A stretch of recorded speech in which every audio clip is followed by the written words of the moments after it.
By the 7th millennium BCE, the northwestern subcontinent was already defined by a network of rivers whose seasonal rhythms would shape one of the largest and most enduring urban systems of the ancient world. The Indus Valley Civilization developed within a distinctive environmental zone extending across present-day Pakistan and northwestern India. Between approximately 7000 and 2600 BCE, this region was structured by the Indus River and its tributaries, including the Ravi, Beas, Sutlej, and a now-dry river system commonly associated with the Ghaggar-Hakra. These waterways flowed from the Himalayas and Hindu Kush into expansive alluvial plains, depositing fertile sediments over thousands of years. Archaeological surveys indicate that early human settlement clustered consistently along these river corridors, demonstrating the central role of fluvial geography in shaping long-term habitation patterns. Climatic conditions during this period were dominated by the South Asian monsoon system. Paleoclimate reconstructions derived from speleothems, lake cores, and marine sediments indicate that between roughly 7000 and 3000 BCE, monsoon rainfall was stronger and more reliable than in later historical periods. Seasonal precipitation replenished river systems annually, producing predictable flood cycles rather than catastrophic inundations. This environmental stability reduced subsistence risk and supported the gradual transition from mobile foraging to settled agriculture. Records indicate that such climatic reliability was a necessary precondition for sustained population growth. The Indus River itself functioned as the primary ecological artery of the region. Stretching over 3,000 kilometers from the Tibetan Plateau to the Arabian Sea, it connected upland zones rich in stone, metals, and timber with lowland plains suited for cultivation. Archaeologists uncovered evidence of repeated settlement rebuilding along its banks, suggesting that communities adapted to flood dynamics rather than abandoning flood-prone zones. The river's lateral migration deposited nutrient-rich silt that renewed agricultural fields without the need for intensive artificial irrigation during early phases. Equally significant was the Ghaggar-Hakra river system, which supported a dense concentration of pre-urban and early urban sites. Satellite imagery and geomorphological mapping have revealed the fossilized channels of a large, perennial river active during the mid-Holocene. While earlier scholarship identified the system with the Vedic Sarasvati, current academic consensus treats the Ghaggar-Hakra as a major independent river that gradually diminished after 3000 BCE due to monsoon weakening and tectonic shifts. The clustering of settlements along its former course demonstrates that its sustained flow was once central to regional habitation. Alluvial plains formed by these rivers created one of the most agriculturally productive landscapes of the ancient world. Soil analyses from early sites show high concentrations of nutrients suitable for cultivating wheat, barley, and pulses. Zooarchaeological remains further indicate early cattle, sheep, and goat domestication. This mixed agro-pastoral economy reduced dependence on any single subsistence strategy. The environmental capacity to support surplus production explains why settlement density increased steadily over millennia rather than appearing suddenly with urbanization. An important interpretive insight emerges from this long environmental continuity. The Indus Valley Civilization did not arise in response to environmental stress or crisis, but rather from sustained ecological opportunity. Unlike regions where irrigation systems were constructed to overcome aridity, early Indus communities operated within an already favorable landscape. This distinction helps explain the absence of large-scale canal systems in early phases and the emphasis on floodplain agriculture adapted to natural cycles. Another key observation concerns regional connectivity. The Indus Basin functioned not as an isolated pocket but as a transitional zone linking Central Asia, the Iranian Plateau, and the Indian subcontinent. Mountain passes to the northwest allowed the movement of people, animals, and materials, while the river itself enabled internal transport. Archaeologists uncovered marine shells far inland and stone materials sourced from distant regions, indicating that environmental geography facilitated early exchange networks long before formal urban trade systems developed. Environmental determinism alone does not explain civilization, but in the Indus case, geography established the parameters within which social systems evolved. The absence of extreme climatic volatility allowed gradual cultural accumulation rather than abrupt adaptive strategies. This long-term stability fostered experimentation with settlement layouts, subsistence strategies, and craft production across generations. By the late 4th millennium BCE, the region already exhibited signs of cultural convergence across hundreds of kilometers. By the end of this environmental phase, the foundations for urban development were firmly in place. Stable river systems, predictable monsoon cycles, fertile alluvial soils, and regional connectivity combined to support growing populations and increasingly complex communities. As stable riverine environments encouraged long-term settlement, early farming communities began to emerge across the region, setting the stage for the cultural developments that would define the pre-Harappan world. The roots of Indus civilization lie not in cities, but in villages established thousands of years before urban life emerged. Mehrgarh, located at the western edge of the Indus cultural sphere in the Kachi plain of present-day Baluchistan, represents the earliest known agricultural settlement associated with the later Indus Valley Civilization. Occupied continuously from approximately 700 to 2600 BCE, Mehrgarh provides a rare, stratified record of cultural development spanning nearly 5 millennia. Archaeologists uncovered this site in the 1970s, and subsequent excavations revealed a long sequence of habitation layers that document the gradual transition from mobile subsistence strategies to fully sedentary agricultural life. The earliest phase at Mehrgarh, commonly designated Period I, dates to around 700 to 5500 BCE. Radiocarbon dating of organic materials confirms the early adoption of agriculture, with evidence for the cultivation of domesticated wheat and barley. Zooarchaeological remains indicate the herding of cattle, sheep, and goats, suggesting a mixed farming economy. Stone tools, including sickle blades with characteristic gloss from harvesting cereals, further corroborate the central role of plant cultivation. Records indicate that this early agricultural package developed locally rather than being abruptly imported, pointing to a gradual process of experimentation and adaptation. Architectural remains from early Mehrgarh reflect increasing permanence and planning. Excavations uncovered mud-brick houses arranged in small clusters, often with multiple rooms used for storage, food preparation, and habitation. The presence of granaries suggests surplus production beyond immediate consumption needs. Unlike later urban centers, these structures were modest in scale, but their standardized construction indicates shared building practices and community-level coordination. Archaeologists uncovered repeated rebuilding episodes, showing continuity rather than abandonment or disruption. Burial practices at Mehrgarh provide important insight into early social organization and belief systems. Cemeteries associated with habitation layers include both adult and infant burials, often accompanied by grave goods such as beads, baskets, and tools. Bioarchaeological analysis of skeletal remains indicates relatively low levels of trauma and nutritional stress, suggesting stable living conditions. The inclusion of ornaments made from shell and semi-precious stones implies early craft specialization and participation in regional exchange networks extending beyond the immediate settlement. By the 5th millennium BCE, Mehrgarh entered a period of increasing technological complexity. Pottery production became widespread, with changes in form and decoration traceable through stratified layers. Tool typologies reveal advances in stone blade technology, while evidence for copper use marks the early stages of metallurgy. Archaeologists uncovered drill bits and bead-making debris, demonstrating the emergence of specialized crafts that would later become hallmarks of Indus material culture. These developments were incremental and cumulative, not sudden innovations. An important interpretive insight emerges from the long occupational sequence at Mehrgarh. The Indus Valley Civilization did not appear as a sudden urban phenomenon but evolved through centuries of village-level experimentation. Cultural traits associated with later urban phases, standardized architecture, surplus storage, craft specialization, and long-distance exchange, are already visible in early form at Mehrgarh. This continuity challenges earlier models that emphasized external stimulus or rapid transformation as drivers of Indus urbanization. Another analytical observation concerns regional interaction.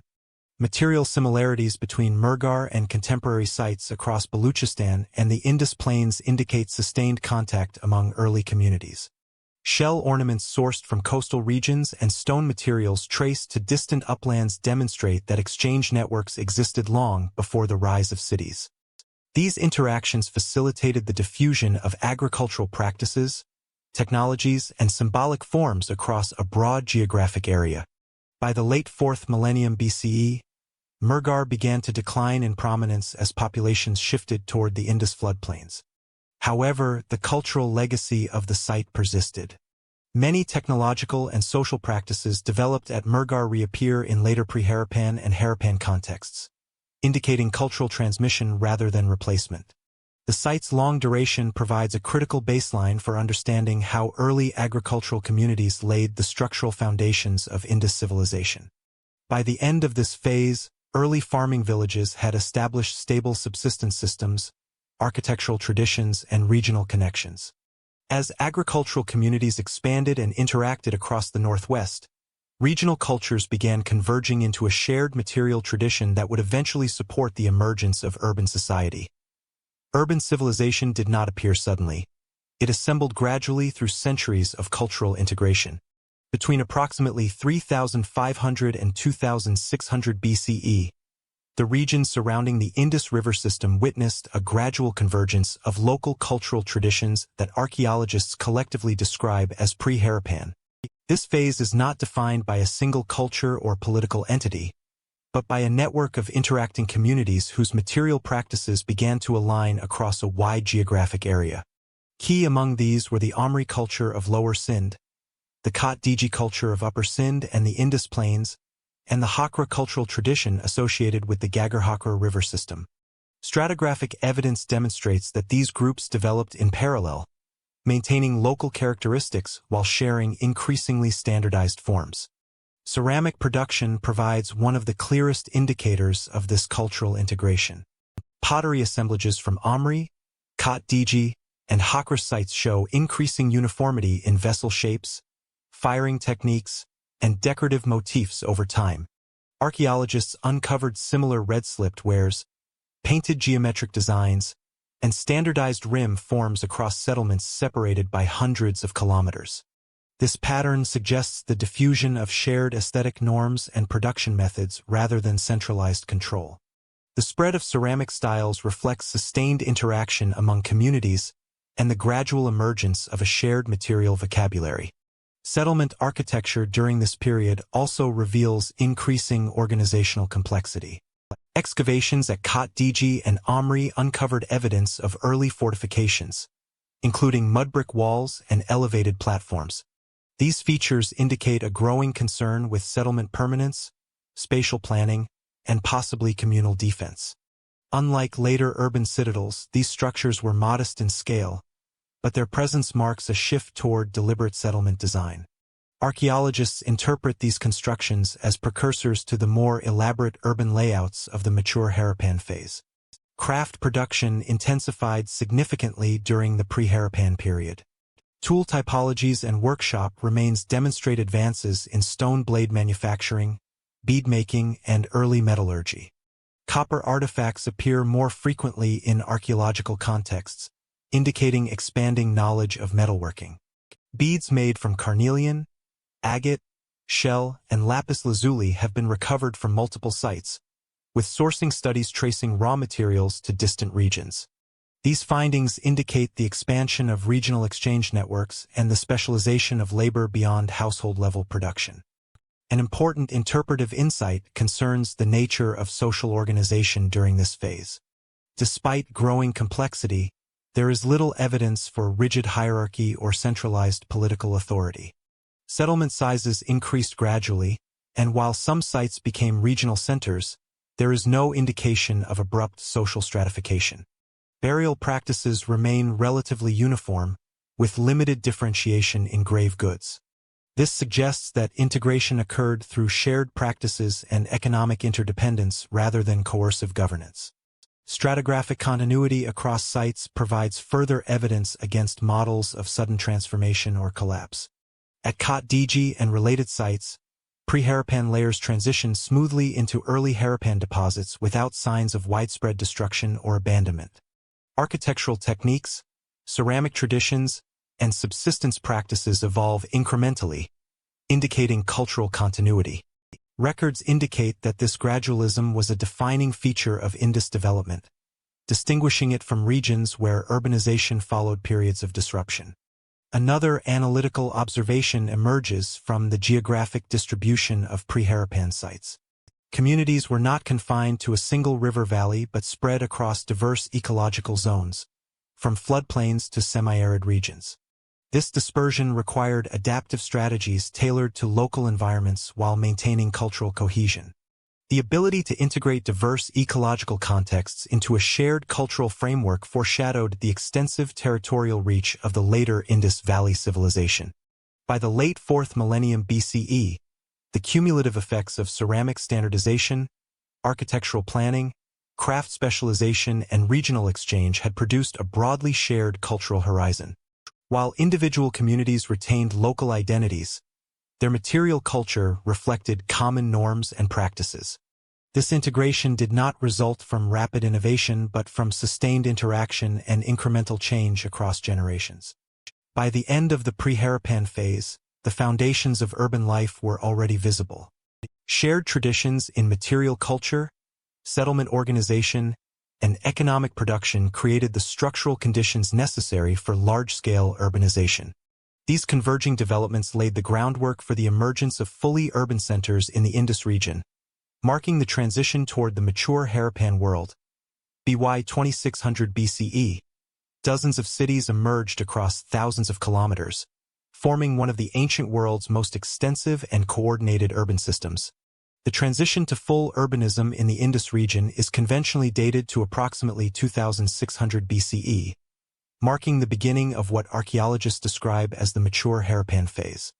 This chronology is not based on a single site or event, but on a convergence of calibrated radiocarbon dates, stratigraphic sequences, and material culture changes observed across a wide geographic area.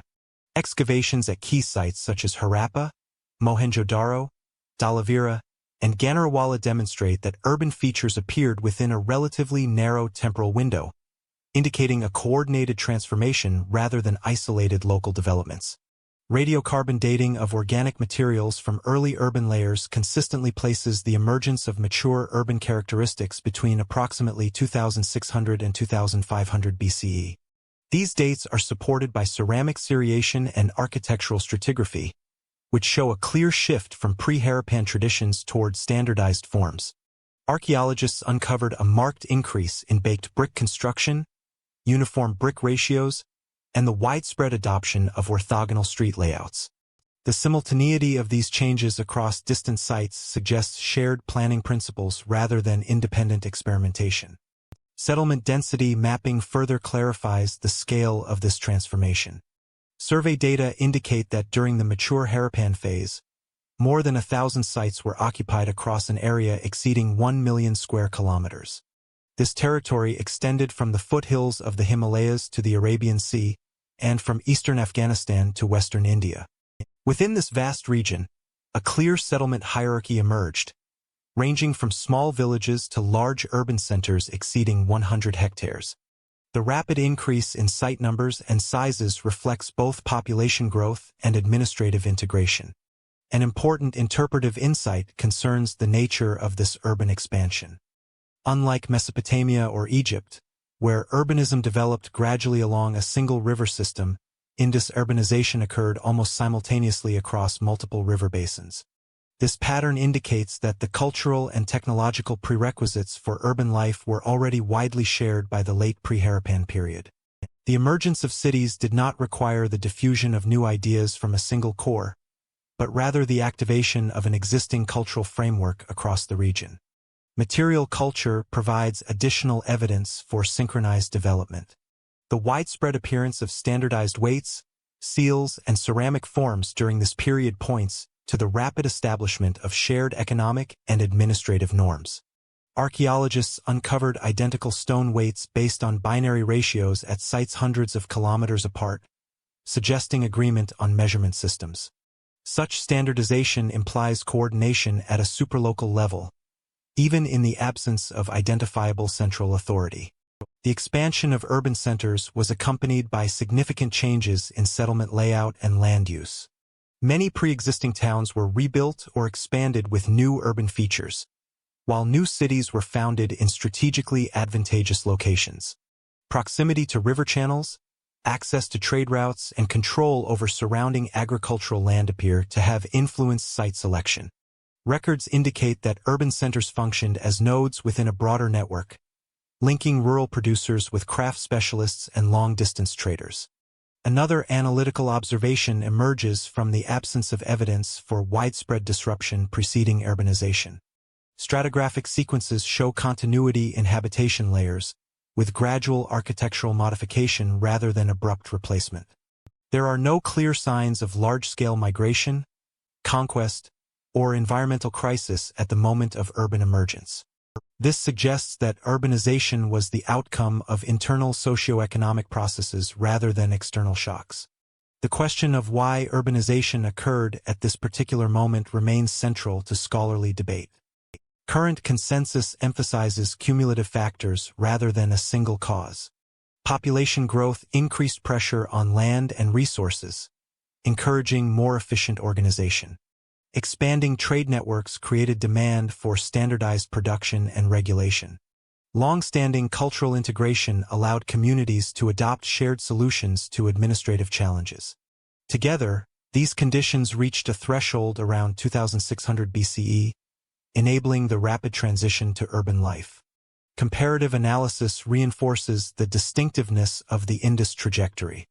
While contemporary civilizations developed monumental architecture and royal iconography alongside urban growth, the Indus cities exhibit restraint in such expressions. The absence of palaces, royal tombs, or overt symbols of centralized power suggests that urban coordination relied on institutional norms rather than personal authority. This reinforces the view that urbanization was achieved through collective systems already embedded in pre-Harappan society. By the mid-3rd millennium BCE, the mature Harappan urban system was firmly established. Cities across the Indus region shared architectural principles, material standards, and economic practices, despite their geographic separation.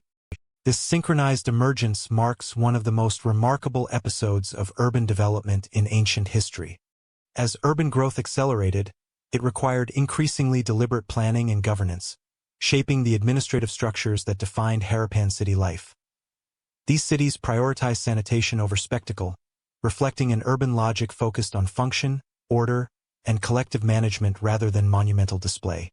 The mature Harappan urban centers exhibit a remarkable degree of architectural uniformity and spatial planning, evident at sites such as Mohenjo-daro, Harappa, and Dhalavira. Excavations reveal that cities were constructed on orthogonal grids, with streets aligned along cardinal directions. Archaeologists uncovered evidence of consistent block sizes and rectilinear plots, often subdivided into residential, craft, and public sectors.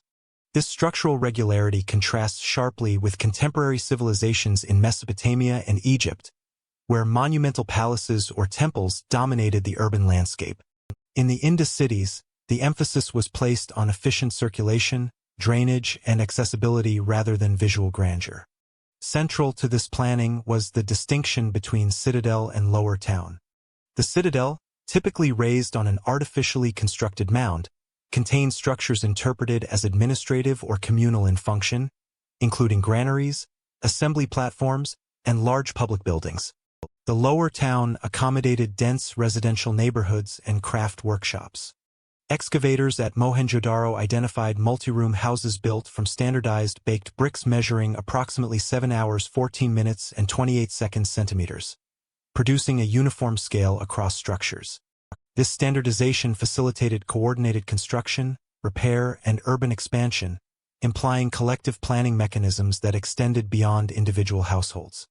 Drainage infrastructure constitutes one of the most striking features of Harappan urbanism. Cities were equipped with covered drains, often connected to each house, and aligned alongside streets to remove wastewater efficiently. Archaeologists documented brick-lined channels with carefully graded slopes, regularly cleaned manholes, and water storage reservoirs, demonstrating that sanitation was integrated into city design from the outset. Such systematic water management indicates a sophisticated understanding of hydrology and public health, as well as the administrative oversight required to maintain functional infrastructure over time. Interpretive analysis suggests that this architectural logic reflects broader socio-political organization. Unlike societies with visible rulers, the Indus cities show no evidence of palaces or temples commanding the urban landscape. Instead, collective norms, standardized materials, and civic infrastructure govern city life. Archaeologists interpret this as an early form of civic administration, where communal adherence to planning standards ensured the smooth operation of dense urban populations. In this sense, the physical layout of the city mirrors institutional coordination rather than hierarchical display. Housing units provide additional evidence for the social and functional logic of city planning. Most residences were modest, often comprising 1 or 2 courtyards surrounded by living spaces, with kitchens, storage rooms, and access to private wells. Floors were plastered, and some homes incorporated bathing platforms or private drains connecting to the main sewage system. The scale and design of these houses suggest a degree of uniformity and social parity unusual for contemporary urban centers, supporting the hypothesis that civic cohesion was reinforced through spatial organization rather than elite dominance. Craft and economic activity were integrated into the city layout. Workshops for beadmaking, pottery, and metallurgy were clustered in designated sectors, often adjacent to streets for the efficient transport of raw materials and finished goods. Archaeological evidence shows that waste from these workshops was systematically removed, sometimes repurposed, indicating attention to both functional efficiency and urban hygiene. These observations further reinforce the notion that Harappan urban planning prioritized the regulation of daily life and economic productivity over monumental display. Another interpretive insight emerges from the integration of defensive and environmental considerations. While some cities, such as Harappa, feature fortification walls, their primary function appears more connected to delineating administrative space than to defense against large-scale invasion. Elevated platforms protected key structures from seasonal flooding, while the alignment of streets and drainage minimized waterlogging. Together, these features demonstrate that environmental adaptation and civic functionality were central to urban design. By the culmination of this planning phase, Harappan cities achieved a high degree of spatial and functional coherence. Orthogonal grids, standardized construction, citadel lower town divisions, and sophisticated drainage systems collectively facilitated population management, economic activity, and urban hygiene. These architectural strategies reveal that Indus urbanism relied on a combination of technical knowledge, shared standards, and administrative coordination rather than centralized, autocratic authority. Such planning reflected deeper mechanisms of governance embedded within the collective operation of the city. As settlements became increasingly complex and interconnected, this emphasis on functional design set the stage for advanced administrative coordination across the region, linking multiple urban centers into a coherent civilizational network that would define the mature Harappan phase. Urban life extended far beyond city walls, encompassing a dense network of settlements that together formed a complex regional system. The mature Harappan phase represents not only the emergence of individual cities, but also the development of a broader settlement hierarchy spanning thousands of square kilometers. Archaeological survey data reveal a nested pattern of habitation, ranging from small villages to medium-sized towns, and culminating in major urban centers such as Mohenjo-daro, Harappa, and Dhalavira. This hierarchical arrangement facilitated coordination of production, trade, and resource distribution across the Indus region, suggesting sophisticated demographic and organizational management. Small villages, often located on elevated terraces or along riverbanks, formed the foundation of the settlement network. Excavations indicate that these communities typically ranged from 50 to 200 individuals. Houses were constructed from locally sourced mud bricks and often clustered in linear or irregular patterns, reflecting practical responses to terrain and local environmental conditions. Archaeologists note that these settlements produced surplus agricultural products and craft goods, which were likely exchanged with larger centers, forming the economic base for urbanization. Intermediate towns, with populations estimated between 1,000 and 5,000, functioned as regional hubs for craft specialization, trade, and social interaction. Survey archaeologists have documented concentrations of bead workshops, copper smelting sites, and ceramic production zones at these towns. Standardized weights and measures found at multiple locations indicate a level of coordination in commercial and economic practices. These secondary centers connected the rural periphery with the largest urban nodes, ensuring the flow of raw materials and finished goods over long distances. The largest urban centers, including Mohenjo-daro and Harappa, occupied areas exceeding 100 hectares, with estimated populations ranging from 20,000 to 40,000 individuals. These cities exhibit the most extensive evidence of standardized planning, drainage, and architectural uniformity. Archaeologists uncovered grid-like streets, elevated citadels, granaries, and public baths, reflecting dense occupation and functional complexity. The scale of these cities implies centralized coordination in resource management and urban maintenance, even in the absence of identifiable ruling elites or palaces. This pattern demonstrates that the Indus urban system relied on institutional norms and civic compliance rather than individual authority. Survey and GIS-based studies of regional site distributions reveal regular spacing between major urban centers, suggesting deliberate settlement planning. Smaller villages and towns were positioned at intervals that allowed efficient access to agricultural hinterlands, water sources, and trade routes. Such spatial organization enabled large-scale population support while minimizing competition for resources. Archaeologists interpret these patterns as evidence of systemic planning at a regional level, where interdependent settlements maintained functional equilibrium across vast territories. Population estimates provide further insight into the scale and density of the network. Using extrapolations from site area, house counts, and ethnographic analogies, scholars estimate that by the peak of the mature Harappan phase, the region supported several 100,000 people. This population was widely distributed, with major urban centers housing less than 10% of the total inhabitants.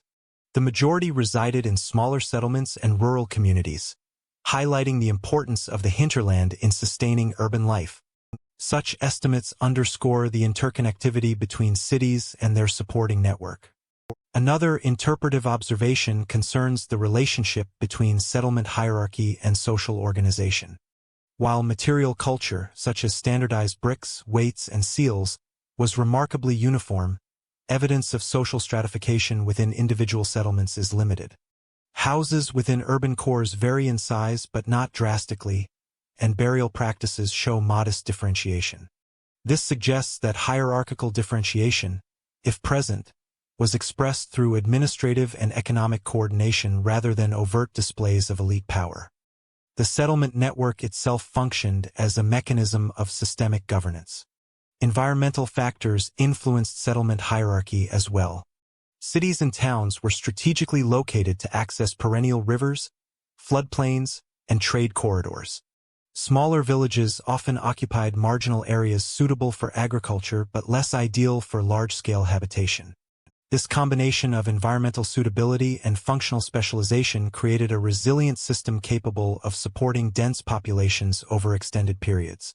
Archaeological evidence indicates that settlements adapted to river course changes and seasonal flooding without significant disruption, demonstrating long-term sustainability.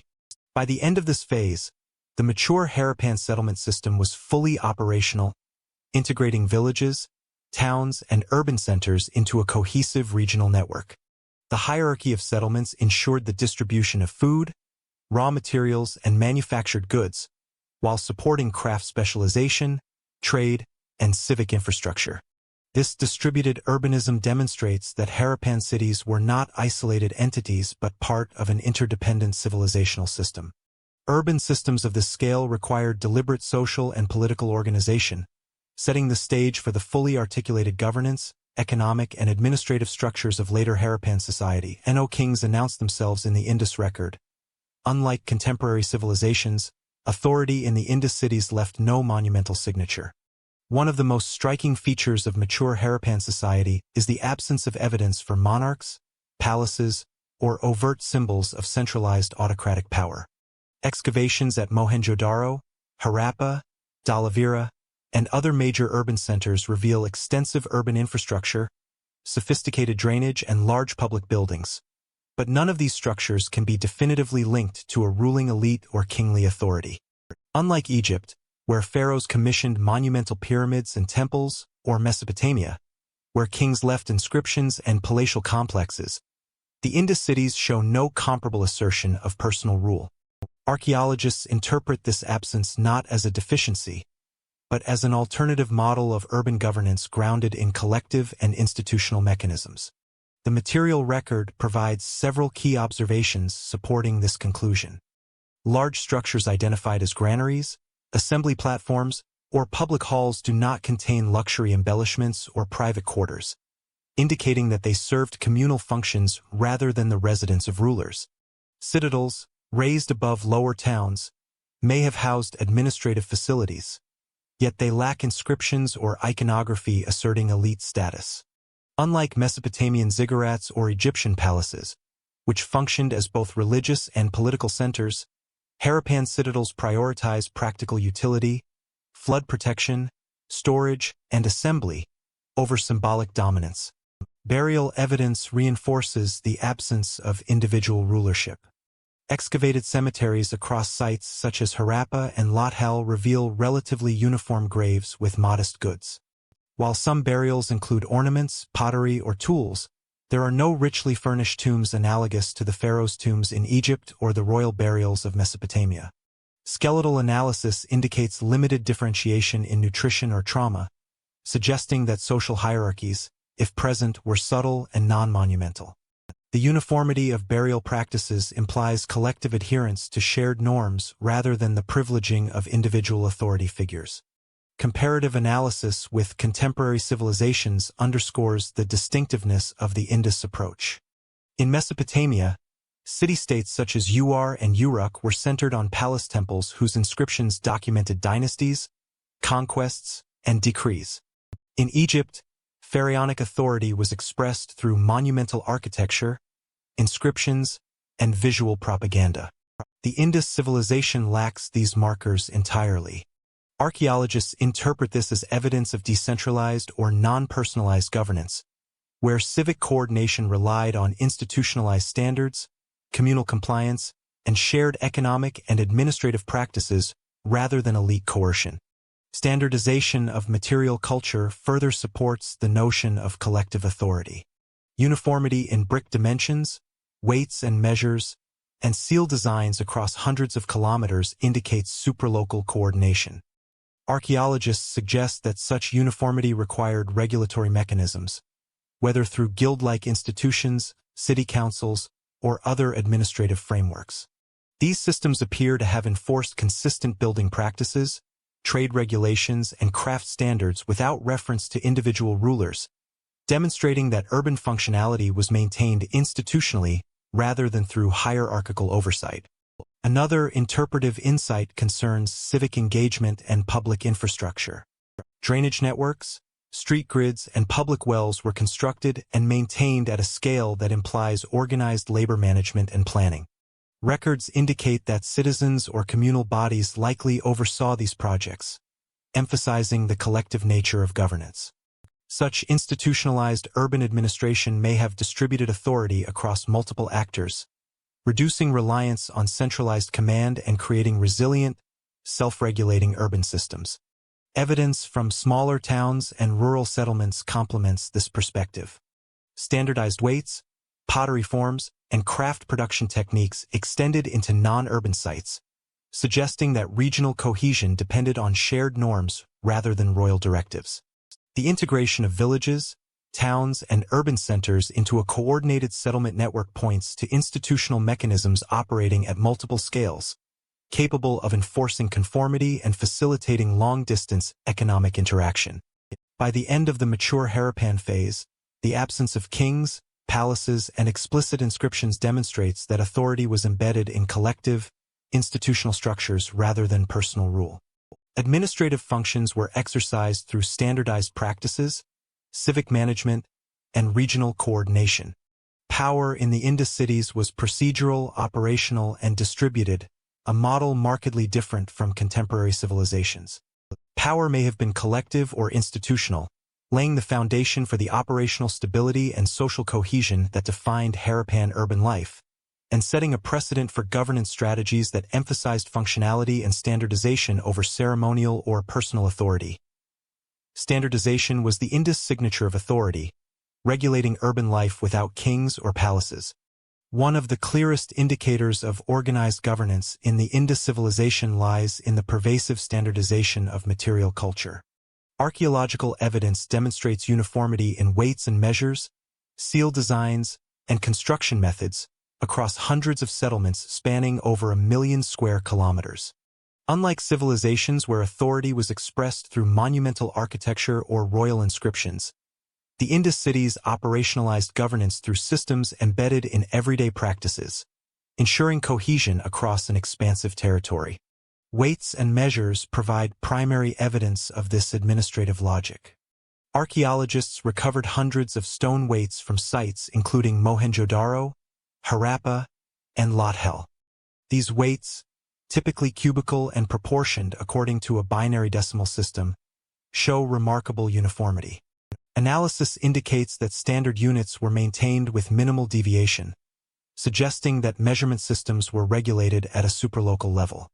Such consistency was critical for trade, taxation, and the equitable exchange of goods, indicating that the authority of the state, or the collective urban system, was expressed through enforceable technical standards rather than personal command. Seals also reflect administrative practices. Thousands of steatite seals bear inscriptions in the undeciphered Indus script, along with standardized animal motifs. Archaeologists interpret these seals as markers of property, trade, or professional identity. Their widespread similarity suggests coordination among cities, workshops, and traders to ensure reliable identification and authentication of goods. The repetition of motifs and symbols across distant sites implies shared regulatory conventions, reinforcing the notion of an integrated bureaucratic framework, even in the absence of textual clarification. Construction and urban infrastructure further demonstrate standardized norms. Brick dimensions, typically in a 1:2:4 ratio, are consistent across sites separated by hundreds of kilometers. Street widths, drainage gradients, and cistern dimensions also adhere to common parameters, reflecting guidelines enforced throughout the urban network.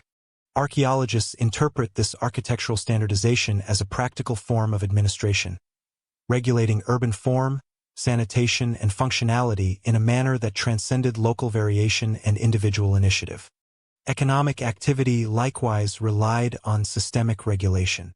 Evidence from workshops, craft areas, and marketplaces indicates that production techniques were replicated across multiple settlements, facilitating predictable output and quality control.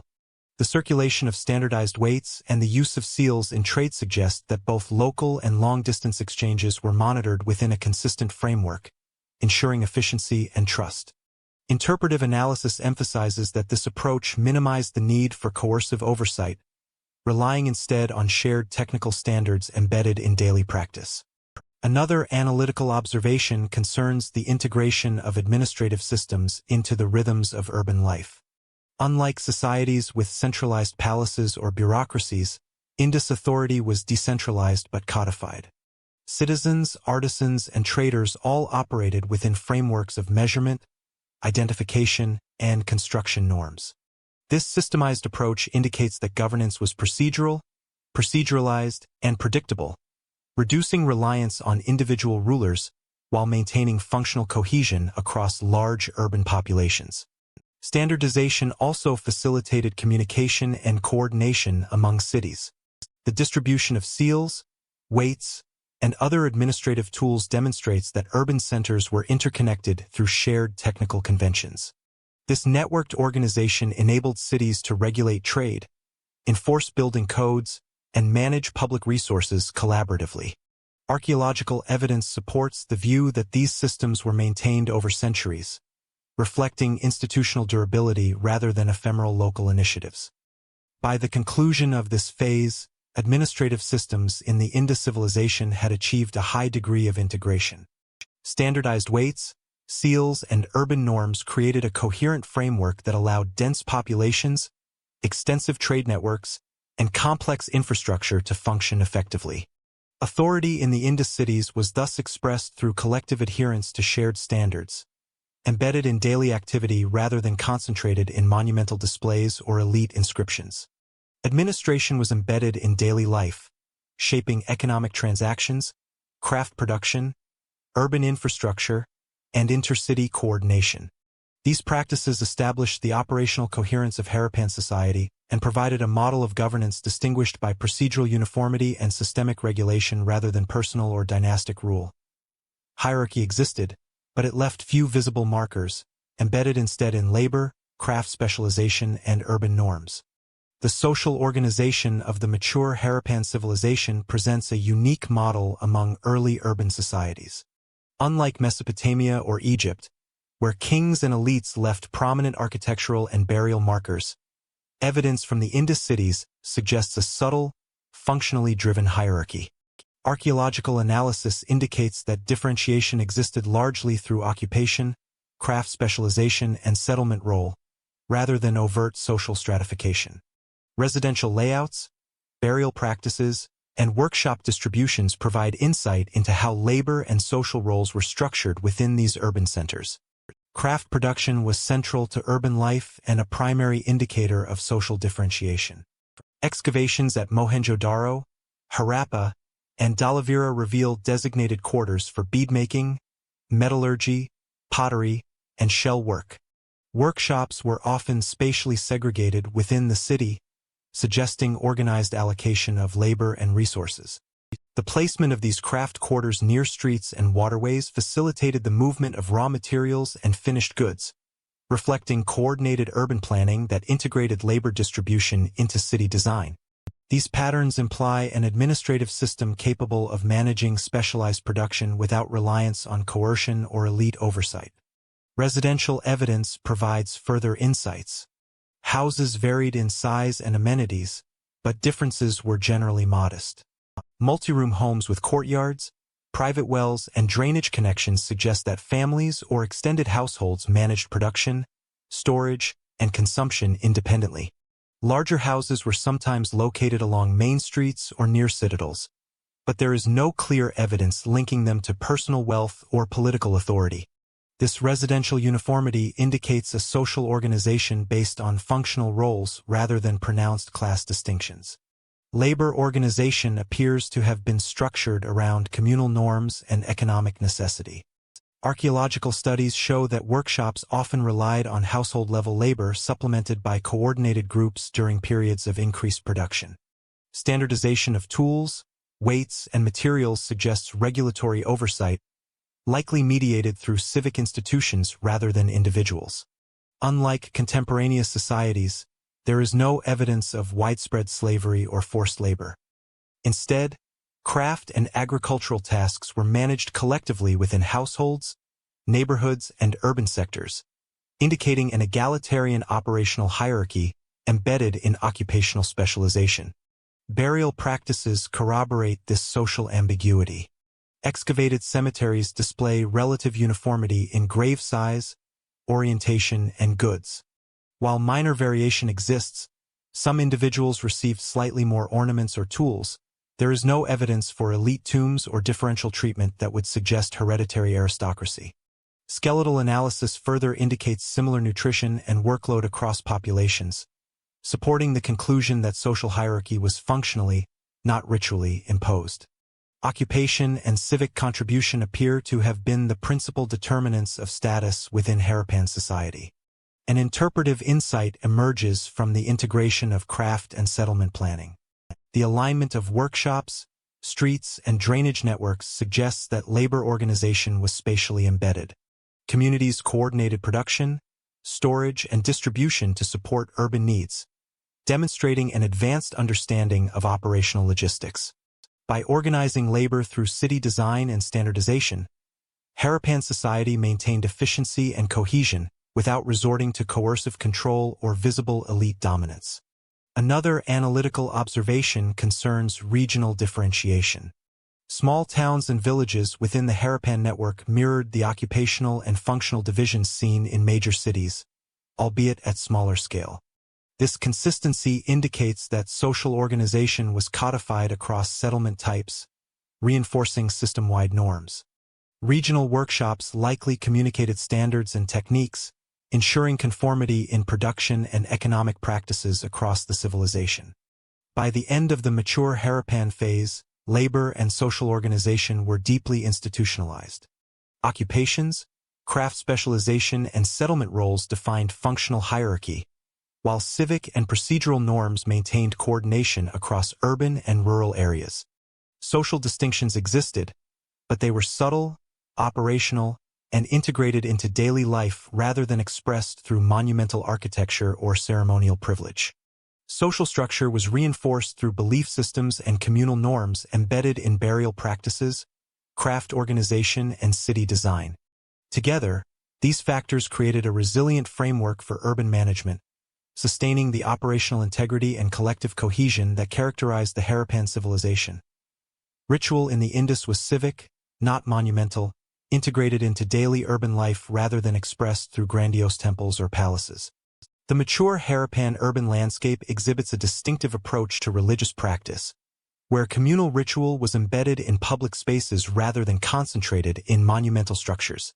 Archaeological excavations at Mohenjo-daro and Harappa reveal a consistent pattern of ritual installations designed for collective participation, particularly those associated with water, fire, and purification. The most prominent example is the so-called Great Bath at Mohenjo-daro, a large, watertight brick pool measuring approximately 12 by 7 meters, with steps leading into the water and adjacent rooms that may have functioned as dressing or preparation areas. This structure appears deliberately designed for repeated, controlled immersion, suggesting ritual or ceremonial use linked to civic identity rather than individual authority. Water appears to have held central ritual significance.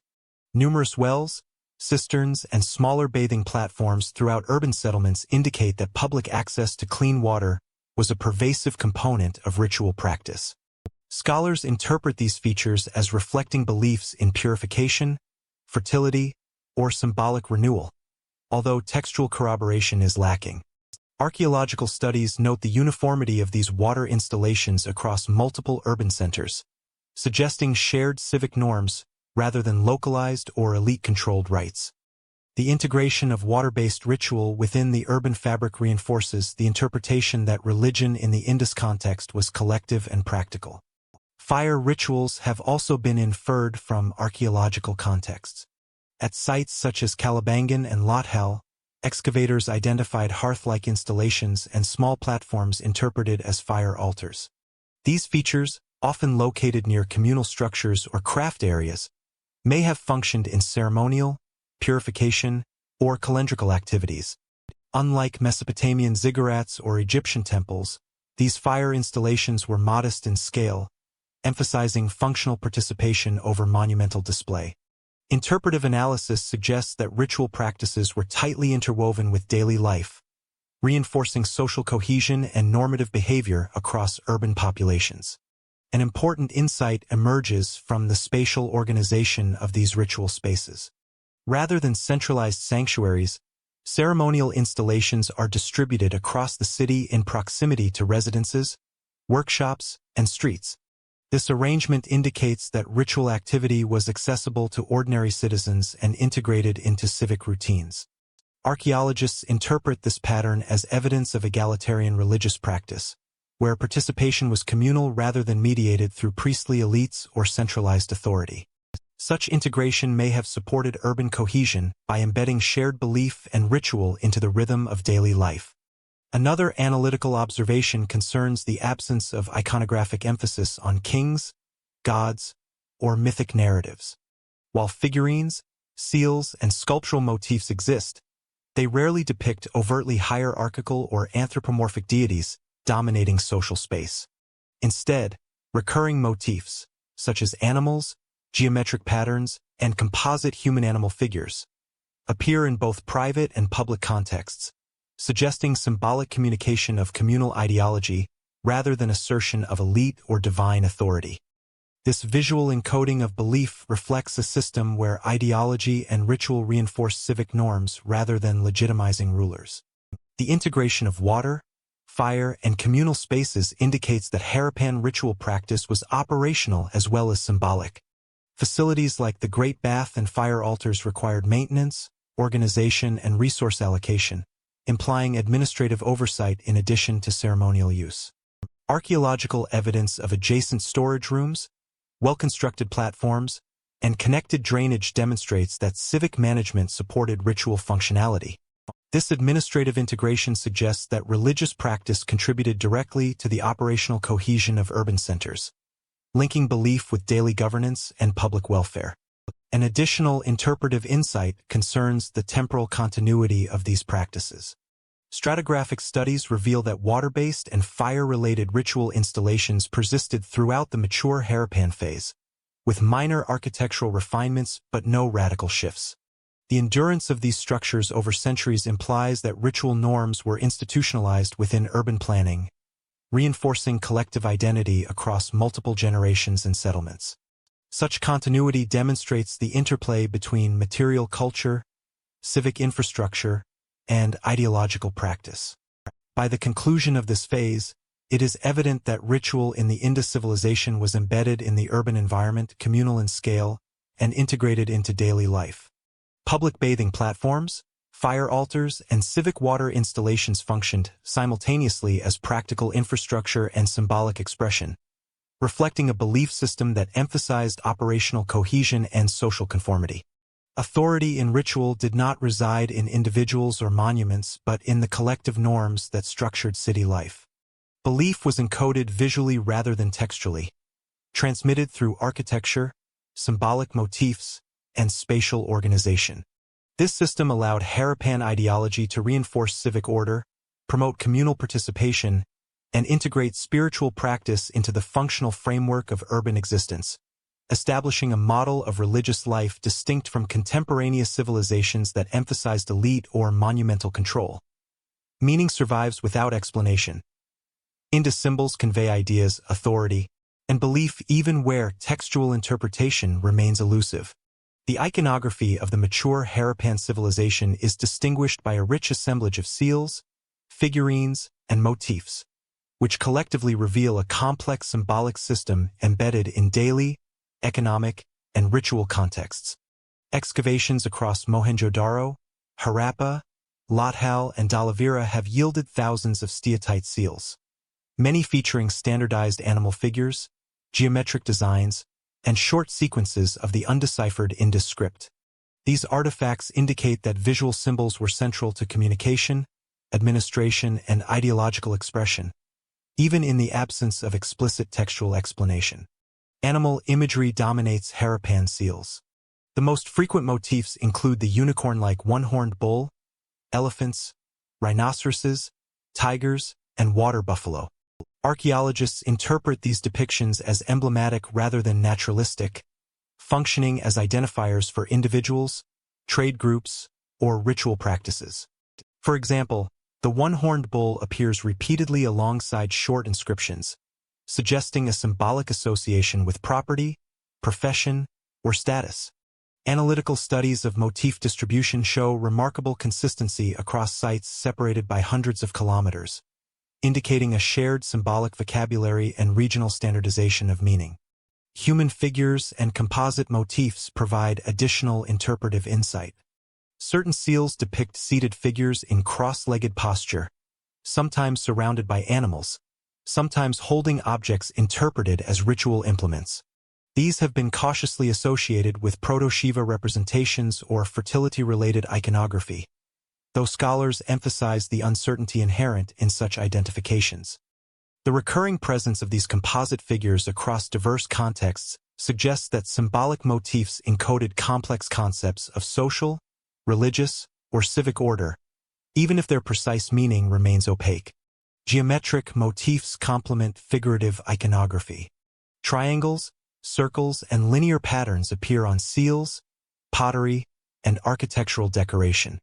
These designs often accompany animals or human figures, suggesting a layered symbolic language where abstract shapes reinforced or modified the meaning of figurative images.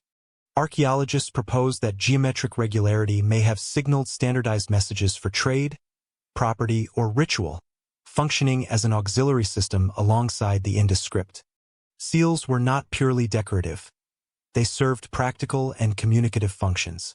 Many were used to stamp impressions on clay tags, containers, or textiles, likely for identification of goods or property during trade.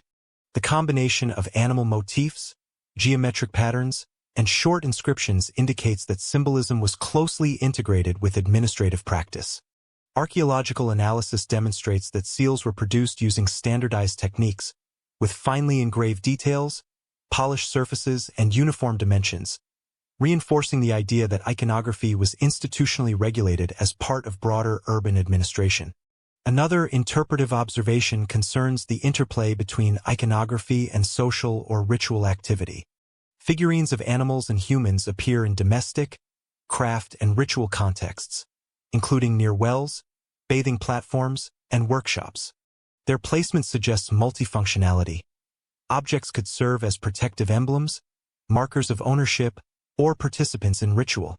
Unlike civilizations that relied heavily on monumental statuary or narrative reliefs, the Indus system embedded symbolic meaning in portable and widely disseminated media, allowing for broad social reach without centralized enforcement.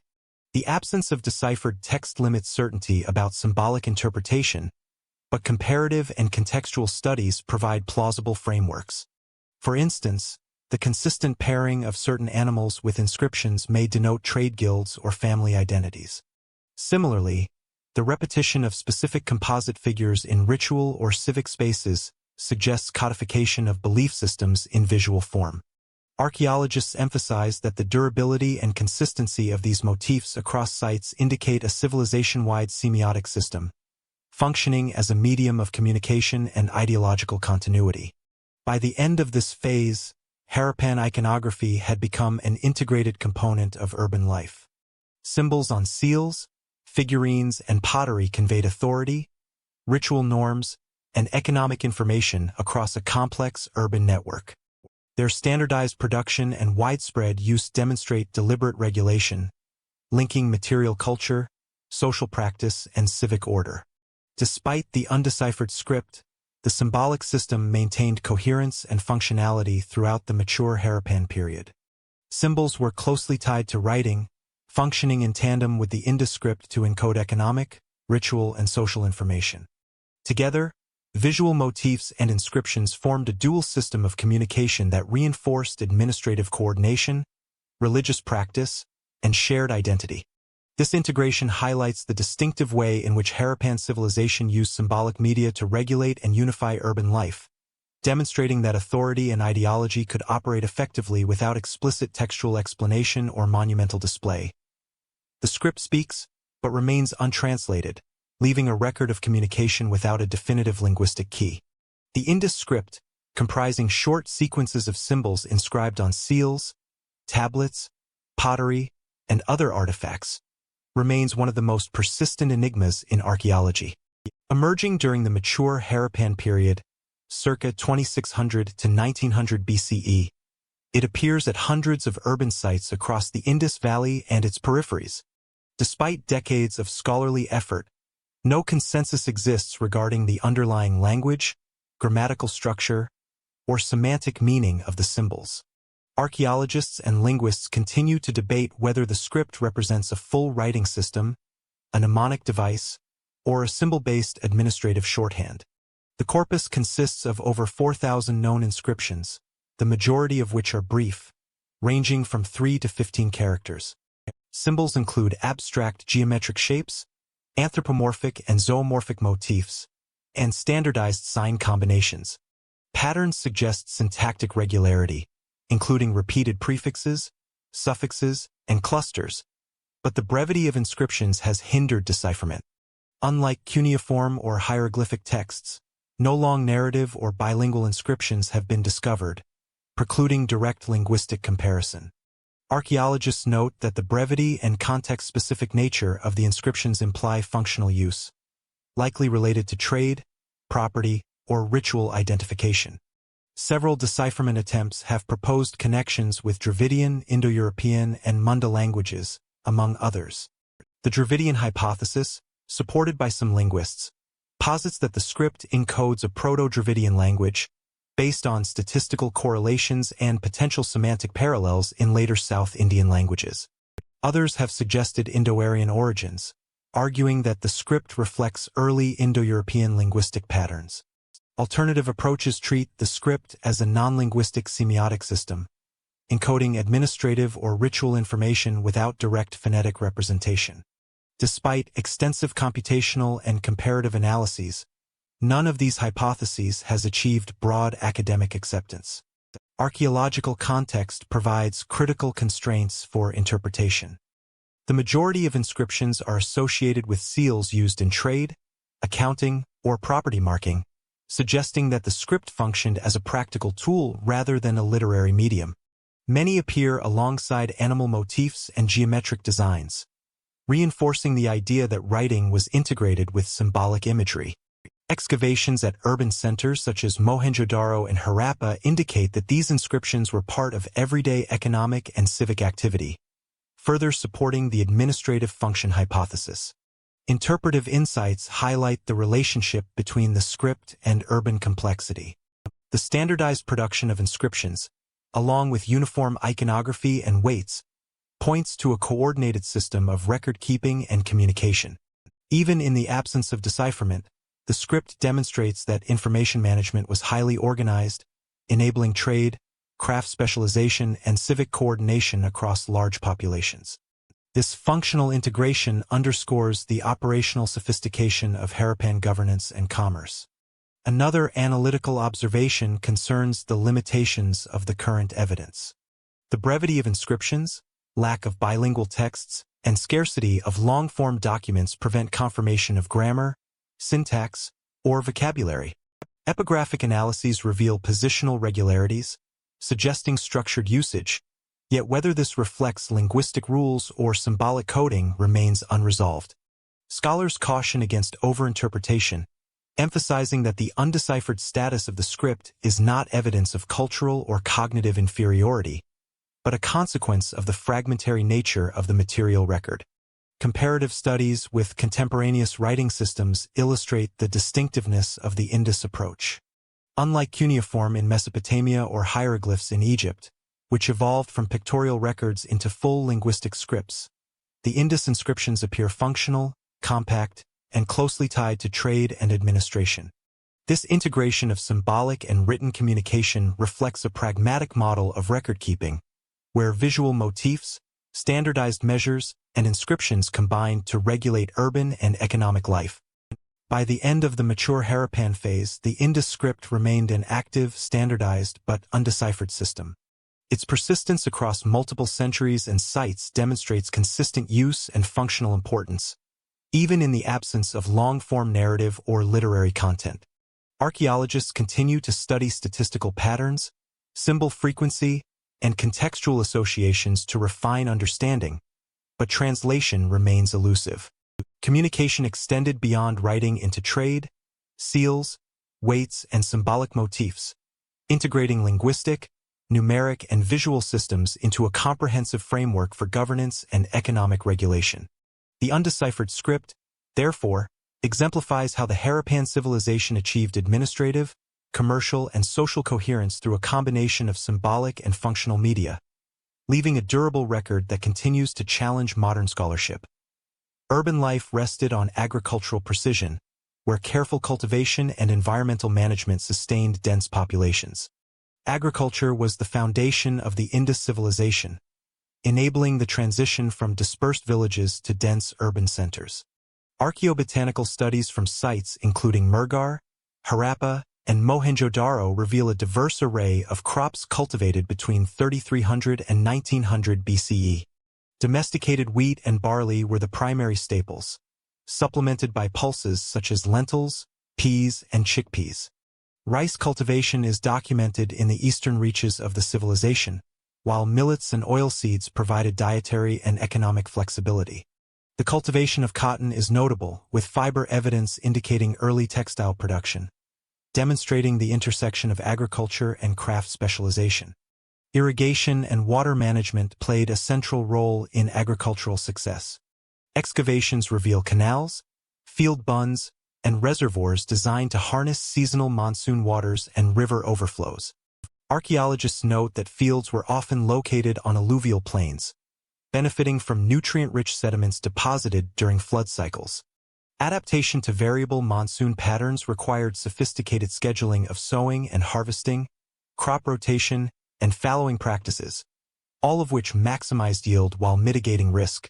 Environmental reconstructions based on sediment cores and phytolith analysis confirm that these practices were sustained over centuries, indicating long-term ecological understanding. Surplus production was critical for supporting urban populations. Estimates suggest that mature Harappan cities required tens of thousands of tons of grain annually, not only for local consumption but also to supply craft specialists, traders, and laborers engaged in civic infrastructure. Archaeobotanical and zooarchaeological evidence indicates systematic storage in granaries, often located near citadels or public buildings, with controlled ventilation and raised platforms to prevent spoilage. Such facilities imply administrative oversight and coordination to ensure equitable distribution and maintenance of reserves, highlighting the connection between agricultural surplus and urban management. Animal husbandry complemented crop production, providing labor, protein, and secondary products.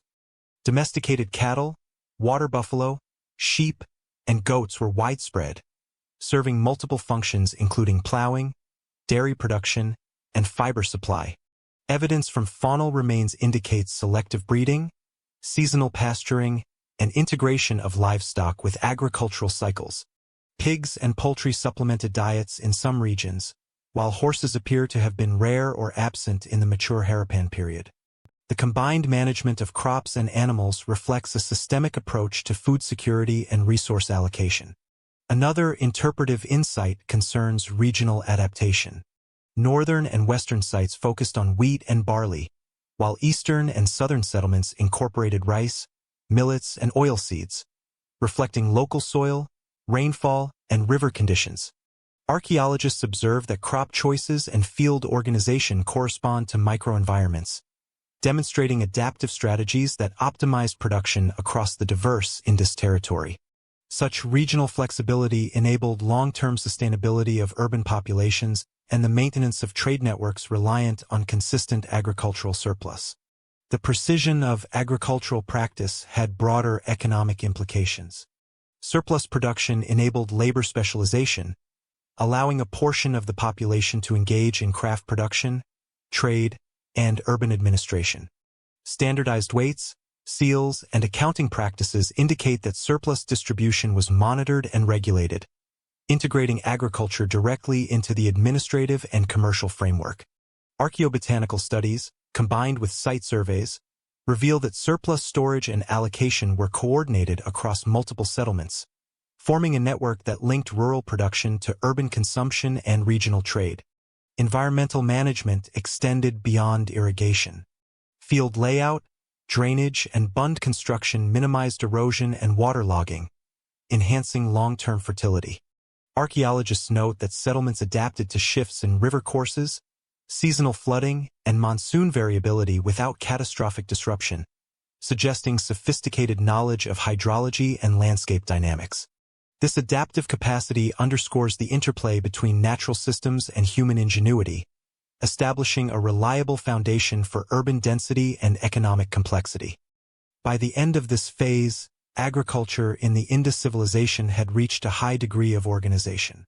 Crop diversity, irrigation, livestock integration, and surplus management collectively supported dense urban populations, labor specialization, and regional trade networks.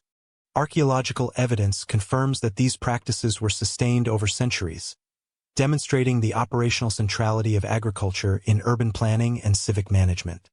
Surplus enabled specialization, creating the conditions for craft production, administrative coordination, and long-distance trade. The reliability and scale of agricultural output provided the material backbone of the mature Harappan economy, allowing cities to flourish and regional networks to interconnect, setting the stage for increasingly complex economic and social systems. Craft was the backbone of Harappan wealth, transforming raw materials into products that sustained urban life and connected distant regions. The Indus civilization developed a highly organized craft economy, where specialization, standardization, and integration with urban planning underpinned both local and long-distance exchange. Archaeological excavations reveal extensive workshops, production areas, and tools dedicated to diverse crafts including beadmaking, metallurgy, shell work, ceramics, and textile production. These industries were spatially organized within urban centers, often located near residential neighborhoods or along thoroughfares to facilitate distribution, reflecting deliberate coordination between economic activity and city layout. Beadmaking was one of the most prominent crafts. Sites such as Harappa, Mohenjo-daro, and Mohenjo-daro contain workshops with rows of perforated semi-precious stones, drill implements, and evidence of heat treatment to enhance hardness. Materials included carnelian, steatite, faience, and shell, which were shaped, polished, and strung for ornamentation or trade. Analysis of bead assemblages demonstrates remarkable uniformity in size, shape, and perforation, suggesting standardized production practices and quality control maintained across multiple settlements. Such uniformity implies institutional oversight and technical expertise that transcended individual workshops. Metallurgy was another cornerstone of Harappan industry. Archaeologists uncovered furnaces, slag, and copper, bronze, and tin artifacts across major urban centers and smaller settlements. Copper tools, ornaments, and weapons were produced with controlled smelting techniques, while tin-bronze alloys indicate knowledge of precise metallurgical ratios. Standardization extended to weights and forms, reinforcing the connection between craft production and administrative regulation. The presence of specialized metallurgical zones demonstrates the organization of labor, resource allocation, and technical transmission across urban centers. Shell work and ivory carving illustrate both aesthetic and economic dimensions of craft. Shell beads, combs, and decorative items were crafted from marine mollusks, imported from distant coastal regions, indicating trade networks spanning hundreds of kilometers. These workshops exhibit meticulous techniques, including drilling, grinding, and polishing, executed with consistent precision. Ivory artifacts, though rarer, reflect elite consumption and possibly ritual usage, further highlighting the social as well as economic significance of specialized crafts. Ceramics and brickmaking were integrated into both functional and symbolic domains. Standardized bricks, often in a 1:2:4 ratio, were used in urban construction, while pottery vessels display uniform shapes and dimensions across sites. Mass production of utilitarian pottery for storage, cooking, and transport indicates that craft specialization was essential for supporting urban infrastructure, household needs, and trade logistics. Evidence of kilns and production clusters confirms centralized oversight or shared technical standards within cities. Textile production, though less directly visible archaeologically, is inferred from cotton seeds, spindle whorls, and impressions on clay. The discovery of cotton fibers at sites such as Mohenjo-daro and Nightfall demonstrates early cultivation, spinning, and weaving, supporting both domestic use and long-distance trade. Standardized spindle whorls suggest uniform techniques across regions, indicating technical knowledge shared among urban artisans. Another interpretive observation concerns the connection between craft and administrative systems. Standardized weights, seal impressions, and production uniformity across multiple sites indicate that craft was regulated as part of broader urban administration. Workshops functioned within a network that ensured consistent output, quality control, and efficient distribution of goods. This integration facilitated urban cohesion and contributed directly to the economic sustainability of cities. The distribution of Harappan goods extended far beyond city boundaries, reaching Mesopotamia, Oman, and the Iranian plateau. Archaeologists have identified Harappan seals, beads, and pottery at trade centers such as Uar and Lagash, indicating that craft production was a critical component of regional exchange. Standardization allowed distant merchants and recipients to recognize value, authenticity, and origin, ensuring that the Indus economic network functioned reliably over large distances.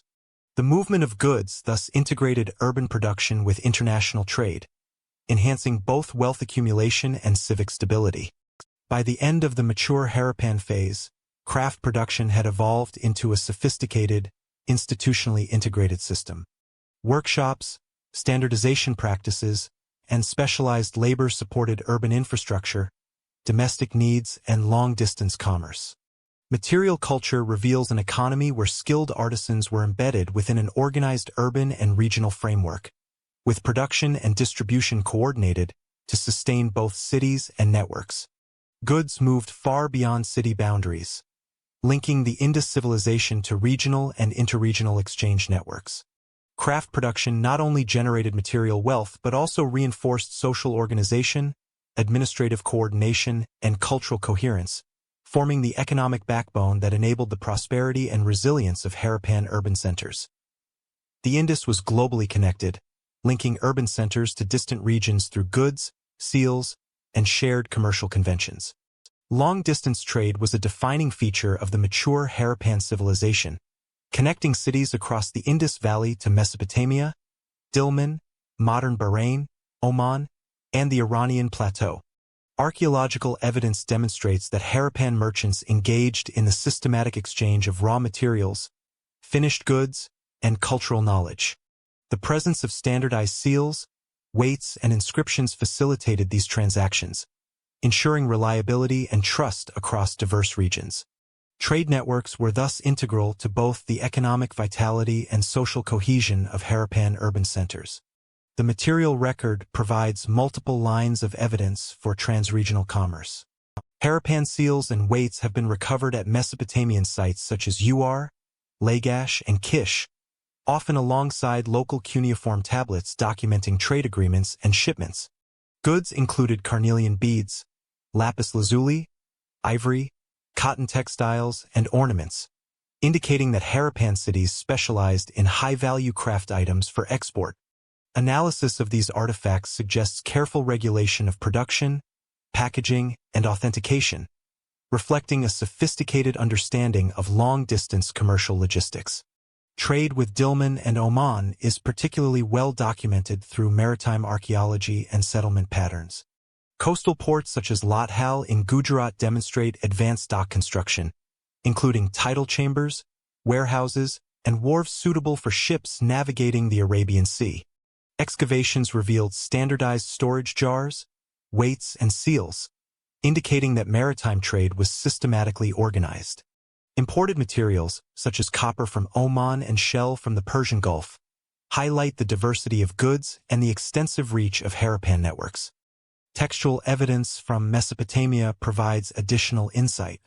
Sumerian records, including administrative tablets and trade lists, reference Meluha, widely identified as the Indus region. These texts document shipments of carnelian, ivory, and exotic timber, suggesting a sustained commercial relationship lasting several centuries. Seal impressions on clay tablets confirm the authenticity of transactions and imply that Harappan merchants maintained consistent procedural standards, mirroring practices observed within urban centers. Such records illustrate that communication, regulation, and verification were integral to cross-cultural trade. Another interpretive observation concerns the organization of trade. Standardized weights, seal usage, and packaging suggest that commerce was embedded within administrative structures. Merchants likely coordinated with civic authorities to ensure compliance with trade norms, while local workshops produced goods to precise specifications for distant markets. Archaeological distribution studies reveal that trade was not ad hoc but regulated, emphasizing reliability, quality control, and reproducibility. These mechanisms allowed Harappan goods to circulate widely while maintaining standardized value and recognition. Economic integration was complemented by technological and navigational innovations. Maritime trade relied on coastal knowledge, shipbuilding, and understanding of seasonal winds, particularly the monsoon. Archaeologists infer that Lothal's dock facilitated not only storage but also controlled loading and unloading of vessels, mitigating risk from tidal variation. Inland, riverine navigation along the Indus and its tributaries enabled efficient movement of goods between urban centers and export hubs. These systems highlight the sophistication of transportation and logistics supporting the civilization's commercial reach. Social and political implications are evident as well. Long-distance trade required coordination among urban centers, regulation of production, and protection of trade routes. Standardization of seals and weights reinforced trust and reduced disputes, while the physical organization of ports and warehouses indicates centralized planning. Trade networks may also have facilitated cultural exchange, transmitting technological knowledge, motifs, and administrative practices across regions, reinforcing the connectivity and resilience of the Indus urban system. By the end of the mature Harappan phase, trade had become a core driver of economic and social integration. Artifacts, seals, and textual references confirm sustained interactions across hundreds of kilometers, linking coastal ports, inland cities, and distant markets. This network allowed for the flow of goods, materials, and knowledge, reinforcing the prosperity of urban centers and supporting craft specialization and agricultural surplus. Trade required stability and protection, demanding reliable administration, secure infrastructure, and communal cooperation.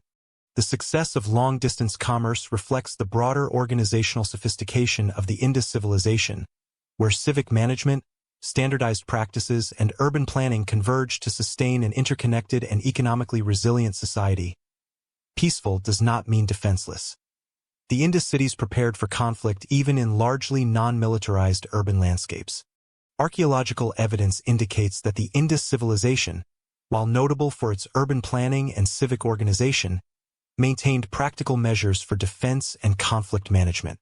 Fortifications, weapons, and trauma on skeletal remains provide insight into the civilization's approach to security, which appears to have been strategic, localized, and preventive rather than expansionist. Unlike Mesopotamia or Egypt, where standing armies and monumental military campaigns dominate historical memory, Indus settlements relied on integrated fortifications and community-based defense mechanisms. Fortifications were a primary means of security. Major urban centers, including Mohenjo-daro, Harappa, and Dhalavira, exhibit citadels, elevated platforms fortified with massive brick walls, bastions, and occasionally ditches or embankments. Archaeologists note that these structures were not designed for large-scale warfare but served to protect key civic, administrative, and ritual centers from localized threats, such as raiding or civil unrest. Smaller settlements often featured perimeter walls or embanked enclosures, reflecting a widespread concern for security integrated into urban planning. Weapons recovered from Indus sites provide additional evidence for conflict preparedness. Excavations have uncovered copper and bronze arrowheads, spears, daggers, and chert blades, generally of standardized design. These implements suggest the presence of trained, organized groups capable of defense, though the scale indicates a limited, localized military role rather than professional armies. Evidence of mass production of these weapons parallels craft specialization patterns, suggesting that defensive readiness was institutionalized and maintained as part of urban infrastructure. Skeletal trauma offers further insights. Bioarchaeological studies of human remains from urban and rural contexts reveal occasional perimortem injuries consistent with interpersonal violence, such as fractures from blunt force or embedded projectile points. While these instances are comparatively rare, they indicate that conflict occurred, whether through small-scale raids, community disputes, or defensive engagements. Notably, trauma is distributed across demographic groups rather than concentrated among elites, implying that defense and vulnerability were collective concerns rather than the domain of a warrior class. Interpretive analysis suggests that conflict was episodic and defensive rather than organized for territorial expansion. Unlike contemporaneous civilizations, there is little evidence for massed armies, fortresses beyond urban centers, or campaigns documented through inscriptions.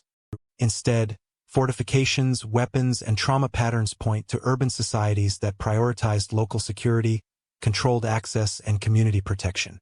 This approach aligns with the broader Indus emphasis on procedural regulation and civic coordination rather than elite-directed militarism.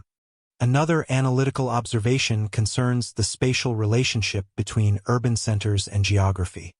Many cities were sited near rivers, floodplains, or elevated terraces, which provided natural defensive advantages. Archaeologists note that citadels and fortified platforms were positioned strategically to oversee key approaches, including trade routes and water access points. This suggests that security considerations influenced political geography, guiding settlement patterns and infrastructure placement without relying on permanent garrisons. Fortifications and weaponry also intersected with trade and economic protection. Control of surplus storage, craft workshops, and export hubs necessitated safeguards against theft or disruption. Standardized urban layouts and regulated entry points into cities reinforced defensive capacity, enabling authorities or collective civic mechanisms to monitor movement and secure valuable goods. In this sense, military preparedness was integrated into urban planning and daily life, complementing administrative and economic systems. By the end of the mature Harappan phase, evidence of conflict, fortification, and weaponry demonstrates that Indus cities were neither militarily aggressive nor defenseless. Defensive strategies were embedded in urban architecture, community organization, and craft production, creating a system capable of protecting populations, infrastructure, and trade. This localized and integrated approach reflects a civilization where security, administration, and economic management were mutually reinforcing. Security shaped political geography, influencing the placement of settlements, citadels, and urban infrastructure. Defensive considerations intersected with trade, surplus management, and civic organization, ensuring that the Indus civilization could maintain stability, protect resources, and support complex urban networks across a vast and diverse landscape. The Indus was not isolated.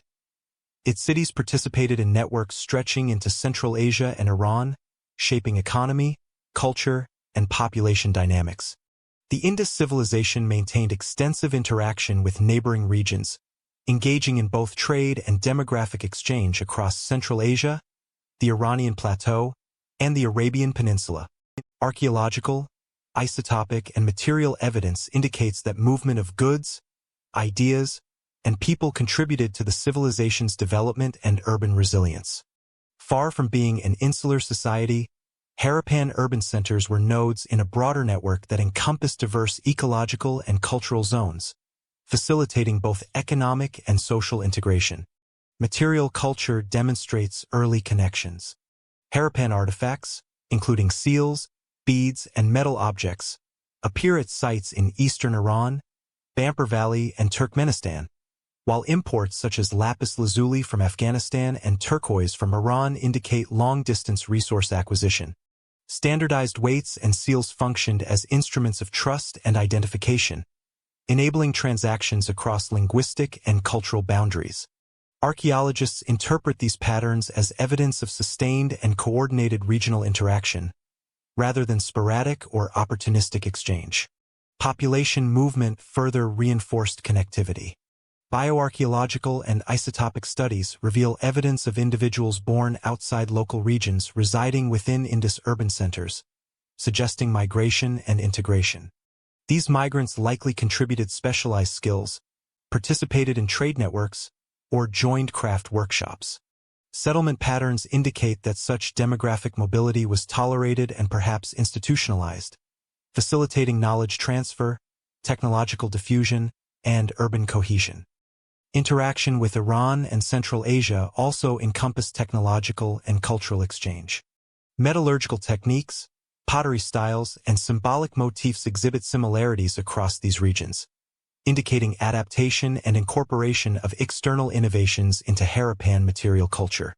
Archaeologists note that the adoption of certain ceramic forms and bead production techniques corresponds with trade routes connecting Baluchistan to the Iranian plateau, illustrating the interplay between commerce, migration, and technological diffusion.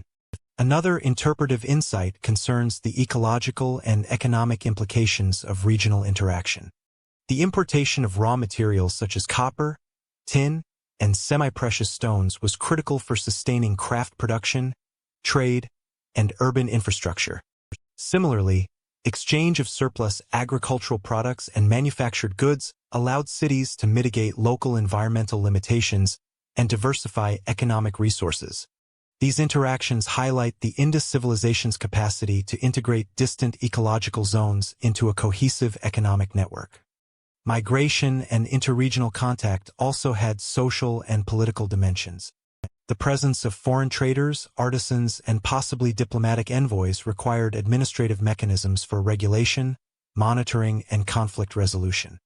Standardized seals, weights, and urban procedures facilitated coordination and reduced uncertainty in interactions with non-local populations. This organizational capacity reflects a society capable of absorbing external influence while maintaining internal cohesion.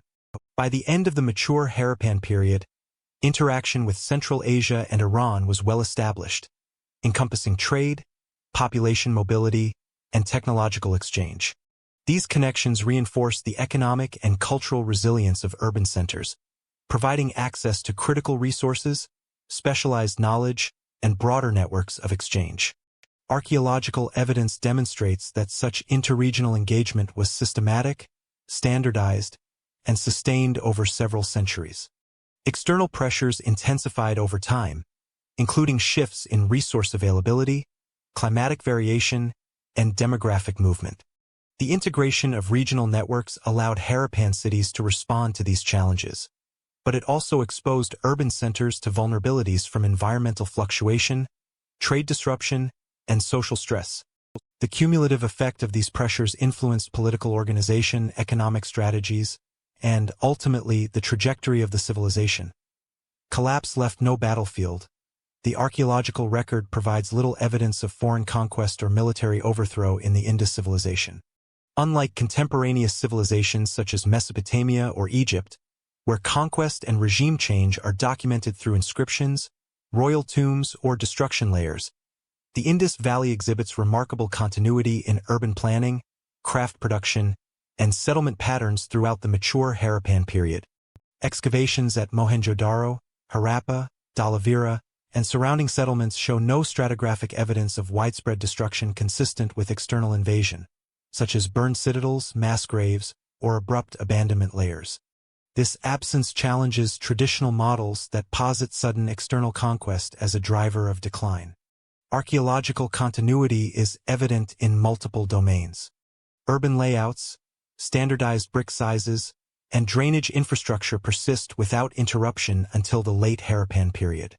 Craft traditions, including beadmaking, metallurgy, and shell work, continue along established technological trajectories, showing no sudden disruption from foreign artisans or administrative collapse.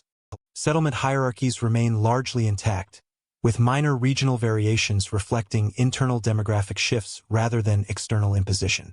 Radiocarbon dating corroborates a gradual, phased transformation rather than a catastrophic end. Skeletal evidence further undermines conquest models. Studies of human remains from multiple sites reveal no significant increase in trauma, massacres, or population replacement during the transition from mature to late Harappan phases. Isotopic analyses suggest continuity in diet and mobility patterns, indicating that local populations persisted through environmental and social changes. Combined with settlement and material culture data, this evidence points to internal factors as primary drivers of transformation, rather than sudden military defeat. Another interpretive observation concerns trade and administrative continuity. Long-distance trade, standardized weights, and seal usage show minor regional disruption but no abrupt collapse. Ports such as Lathal and coastal hubs maintained activity until environmental or infrastructural constraints reduced efficiency. The continuity of civic procedures and commercial networks suggests that internal governance and economic organization remained resilient, further diminishing the plausibility of invasion-driven collapse. Textual and comparative evidence from neighboring regions also provides context. While Mesopotamian records occasionally mention Meluha, the Indus region, they describe trade rather than military conflict. No external chronicle documents campaigns, sieges, or diplomatic conquest targeting Indus urban centers. Archaeologists interpret this silence in conjunction with local material evidence as indicative of a civilization that experienced decline primarily through endogenous processes rather than foreign aggression. A further insight is the role of environmental and societal pressures in shaping internal decline. Gradual changes in river courses, monsoon variability, and soil fertility likely stressed agricultural production, prompting demographic shifts and urban contraction. Internal adjustments to settlement patterns, resource distribution, and craft specialization suggest adaptive responses rather than abrupt collapse from warfare. The evidence indicates a managed, if ultimately unsustainable, transition reflecting systemic vulnerabilities inherent in complex urban networks. By the end of the mature Harappan phase, it is clear that external conquest was not a significant factor in societal transformation. The absence of battlefield evidence, destruction layers, or population replacement underscores that decline emerged internally, shaped by environmental stressors, economic realignment, and demographic adjustment. The resilience of urban planning, craft production, and trade networks until late phases illustrates that the Indus civilization maintained structural integrity for centuries before gradual transformation. Decline emerged internally, driven by endogenous pressures including environmental change, shifting trade patterns, and population redistribution. These factors, rather than military invasion, directed the reorganization and eventual contraction of urban centers, setting the stage for the late Harappan period and the subsequent dispersal of Indus cultural practices across the northwestern subcontinent. This was one of the ancient world's largest urban systems, characterized by dense settlements and coordinated infrastructure spanning thousands of kilometers. At its peak, around 2600 to 2200 BCE, the Indus civilization achieved a remarkable level of urban coordination. Archaeological surveys and remote sensing reveal a network of more than 1,000 settlements, ranging from small villages to major urban centers like Mohenjo-daro, Harappa, Dhalavira, and Kalibangan. Settlement density was highest along the Indus, Ravi, and Ghaggar-Hakra river systems, with urban centers serving as hubs for administration, craft production, and trade. The spatial distribution of these cities indicates deliberate planning that integrated environmental suitability, access to resources, and connectivity across regions. Urban coherence is evident in standardized architectural and civic features. Cities employed rectilinear street grids, uniform brick dimensions, and sophisticated drainage networks, facilitating hygiene, mobility, and resource management.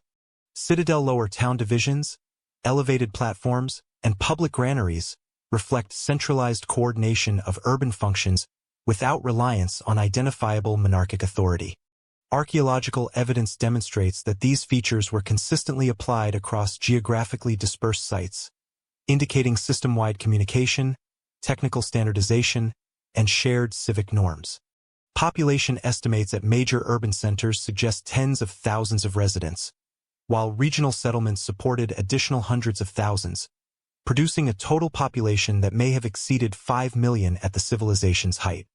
Maintaining such densities required precise management of water, food, and waste, which was achieved through both local expertise and intercity coordination.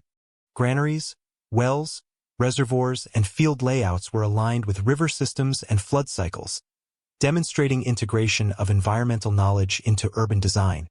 This careful balance between natural systems and human engineering ensured resilience in the face of seasonal variation. Another interpretive insight concerns economic and social integration. Urban coordination extended beyond infrastructure to encompass labor specialization, trade networks, and craft production. Workshops producing beads, metals, and textiles operated in concert with storage and distribution centers, while standardized weights and seals regulated commercial exchange. Coordination of surplus agricultural distribution, craft production, and trade reinforced systemic stability, ensuring that resources and goods were efficiently allocated across settlements. Civic administration, though non-monarchic, was highly structured. Evidence of uniformity in urban layout, brick ratios, weights, and seal use suggests that regulatory mechanisms were embedded within social and economic institutions rather than concentrated in a single ruler or elite. This decentralized but standardized governance model allowed the Indus civilization to maintain coherence across large distances, integrating hundreds of settlements into a functional urban network.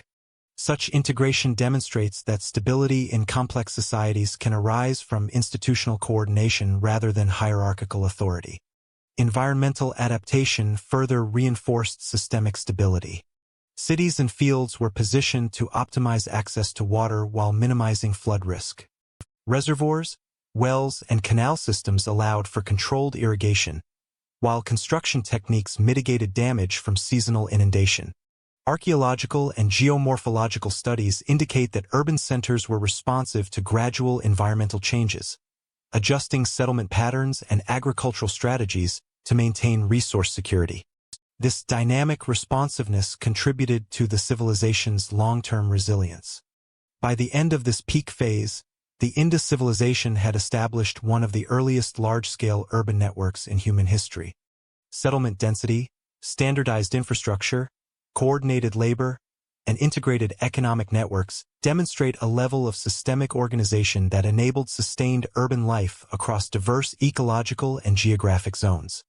Archaeological evidence confirms that this integration was maintained over several centuries, with continuity in architectural style, craft production, and civic practice. Such scale required resilience, both environmental and institutional. Maintaining dense populations across extensive territories depended on adaptive planning, coordinated resource distribution, and regulated economic and social systems. The operational sophistication achieved at this stage underpinned the stability of the civilization, allowing Harappan cities to function as interconnected nodes within a broader network of trade, administration, and cultural cohesion. Stability began to erode quietly, as subtle shifts in climate and hydrology challenged the Indus urban network. Archaeological and paleo-environmental evidence indicates that the mature Harappan period experienced gradual climatic fluctuations that affected river flows, monsoon intensity, and soil fertility. Sediment cores, isotopic analysis, and geomorphological surveys show that the Indus, Gagar, and other river systems underwent episodic drying, channel shifts, and altered seasonal flooding patterns. While these changes were incremental, they had significant implications for agricultural production, water management, and urban sustainability, particularly in densely populated centers reliant on precise environmental coordination. Agricultural systems were highly sensitive to these variations. Reduced river flow or delayed monsoon rains could disrupt crop cycles, diminishing surplus storage and stressing urban food security. Archaeobotanical data from later mature Harappan layers indicate shifts in crop composition, including increased reliance on drought-resistant millets and pulses, suggesting adaptive responses to changing moisture availability. Similarly, faunal remains demonstrate selective adjustments in livestock management, reflecting attempts to mitigate environmental stress through flexible resource allocation. Urban infrastructure shows corresponding adaptation strategies. Excavations reveal modifications to drainage systems, raised platforms, and reinforced embankments, suggesting efforts to manage both flooding and water scarcity. Reservoirs and wells were expanded or reconfigured to optimize storage, while adjustments in street alignment and building elevation indicate a proactive approach to changing hydrological conditions. These interventions illustrate that Harappan planners closely monitored environmental signals and implemented incremental, technologically informed solutions to maintain urban functionality. Another interpretive observation concerns regional variation in resilience. Northern and western sites, reliant on perennial river systems, were more vulnerable to channel shifts and reduced flow, whereas eastern and southern settlements could exploit monsoon-fed tributaries or floodplain adaptations. Archaeologists note that differential environmental pressures contributed to uneven urban contraction, with some settlements maintaining continuity while others declined or relocated. These patterns suggest that environmental stress did not affect the civilization uniformly but required localized strategies of adaptation. Trade and craft networks also reflect adaptive responses. Archaeological evidence indicates changes in the sourcing and transport of raw materials, likely in response to regional environmental constraints. For instance, Copper and semi-precious stones appear to have been rerouted from alternative extraction sites, while bead workshops and pottery kilns adjusted production to maintain consistency despite resource fluctuations. Such adaptations reveal the interdependence of environmental stability, economic organization, and urban planning. Interpretive insights highlight the systemic nature of adaptation. The Indus civilization's approach combined technological intervention, administrative coordination, and decentralized problem-solving. By adjusting infrastructure, resource management, and production strategies, urban centers were able to sustain population densities and economic activity in the face of persistent, gradual stressors. This demonstrates that resilience in complex societies can be embedded in institutional flexibility and environmental monitoring rather than centralized command. By the end of this phase, environmental stress had begun to influence settlement patterns, agricultural choices, and urban management, signaling the onset of broader demographic and economic shifts. Archaeological records show that adaptation was continuous but increasingly strained, particularly in regions where river desiccation and monsoon variability exceeded local mitigation capacity. These pressures foreshadowed the gradual contraction of urban density and the reorganization of settlement networks observed in the late Harappan period. Adaptation reshaped settlement patterns as populations relocated toward more reliable water sources, diversified crops, and reorganized craft and trade networks. The cumulative effect of these environmental adjustments demonstrates the interconnectedness of climate, urban planning, and societal resilience, establishing a framework for understanding the transition from peak urban integration toward the decentralized and regionally dispersed settlements of the later phases. Change preceded collapse, appearing subtly in material culture and urban practices long before cities were abandoned. Archaeological evidence from the late mature Harappan period, circa 2200 to 1900 BCE, indicates the first signs of systemic transformation within the Indus civilization. Standardized features that had characterized urban centers, brick dimensions, street layouts, weights, and seal iconography, began to show regional variation and decreasing uniformity. Excavations at Mohenjo-daro, Harappa, and Dhalavira reveal inconsistencies in brick ratios, irregularities in street grids, and deviations in drainage systems, suggesting that centralized coordination or the mechanisms enforcing standardization were becoming less effective. Craft production also reflects early transformation.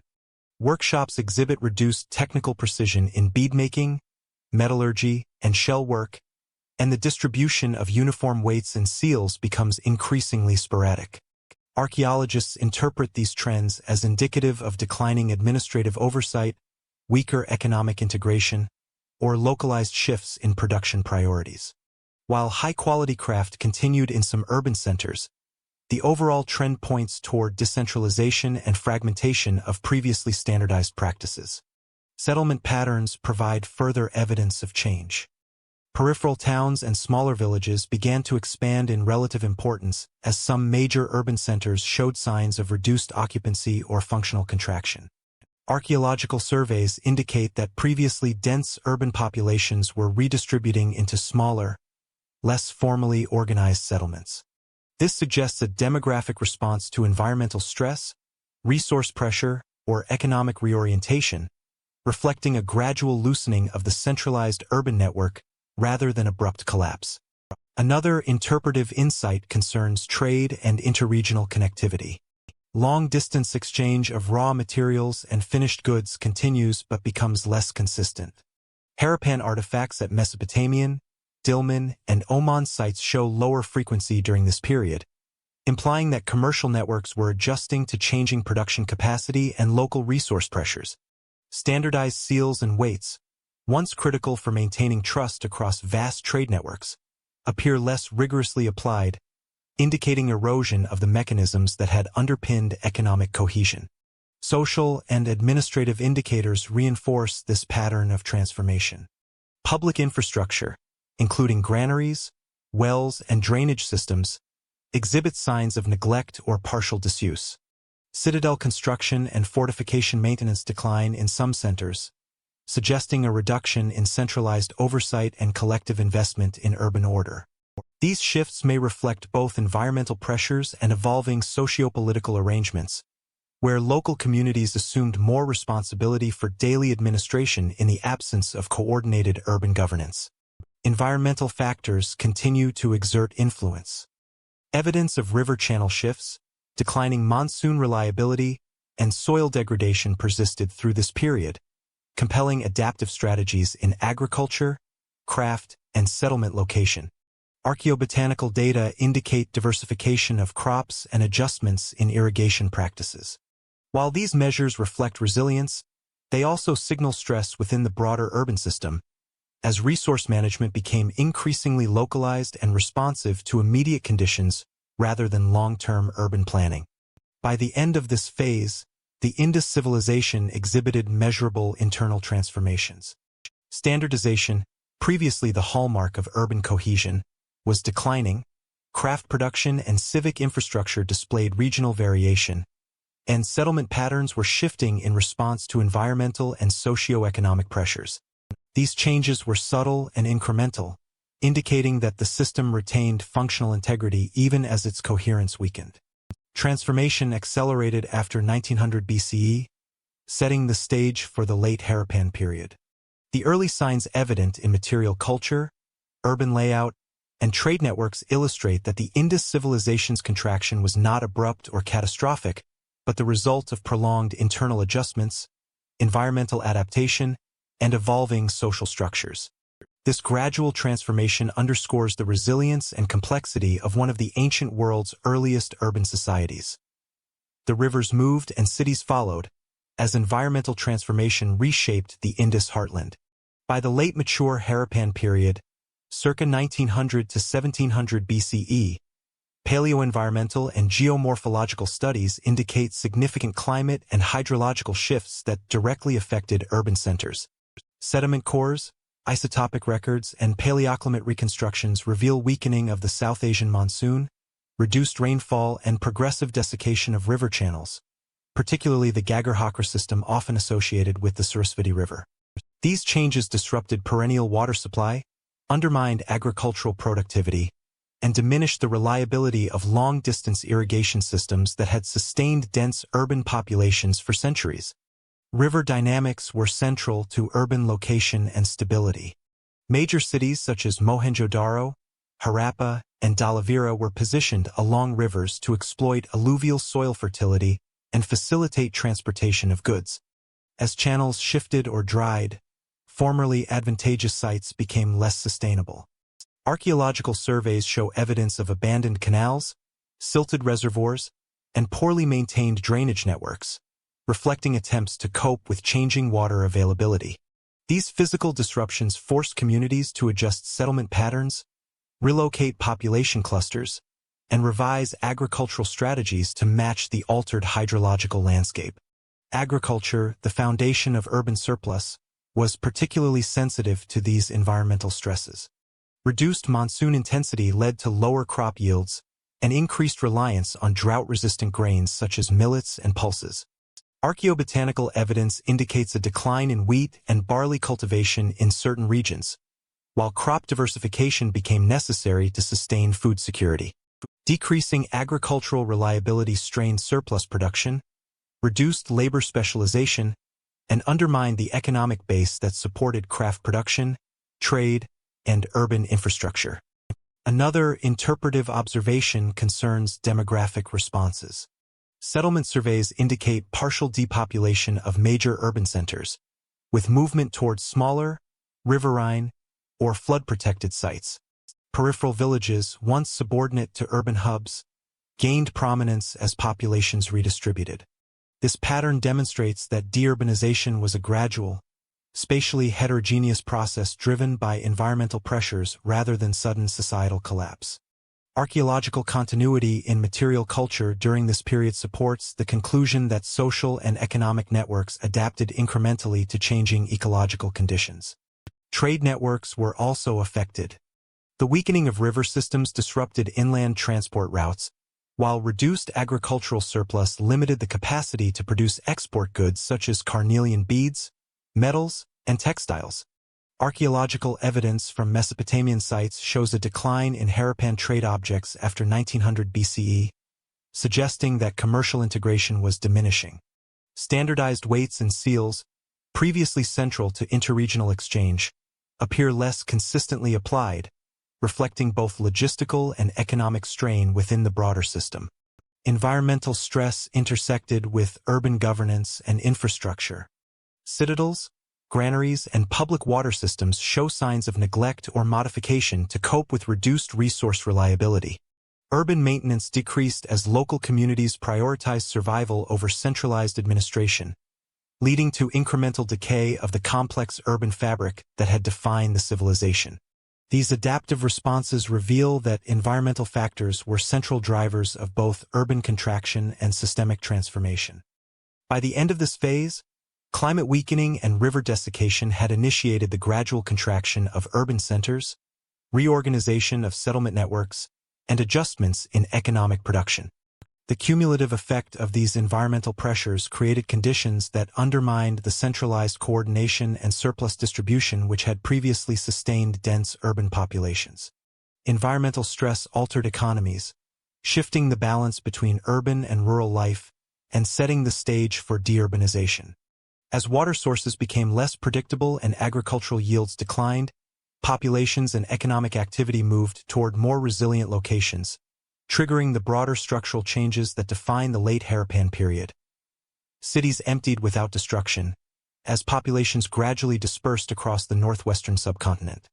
Archaeological evidence demonstrates that the late Harappan period, circa 1900 to 1300 BCE, was characterized by the gradual abandonment of major urban centers. Unlike civilizations that collapsed through warfare or conquest, Indus cities show minimal signs of violent destruction. Excavations at Mohenjo-daro, Harappa, and Dhalavira reveal intact streets, unburned structures, and orderly layering of material culture, indicating that urban decline was primarily demographic and administrative rather than catastrophic. This pattern reflects a controlled depopulation where inhabitants relocated in response to environmental and economic pressures. Population dispersal is evident through both settlement surveys and excavation data. Peripheral villages, satellite towns, and newly established smaller sites proliferate across river plains, terraces, and marginal lands.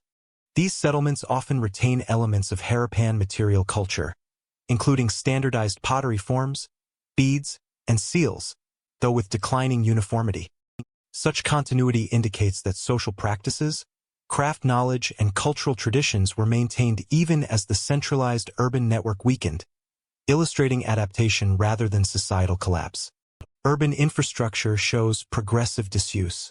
Granaries, reservoirs, wells, and drainage systems were abandoned or poorly maintained, suggesting that coordinated civic oversight had diminished.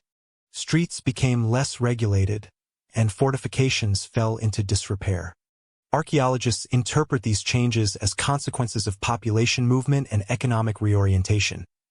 Smaller, dispersed communities no longer required large-scale public works, and maintaining complex urban systems was no longer sustainable without dense populations and surplus resources.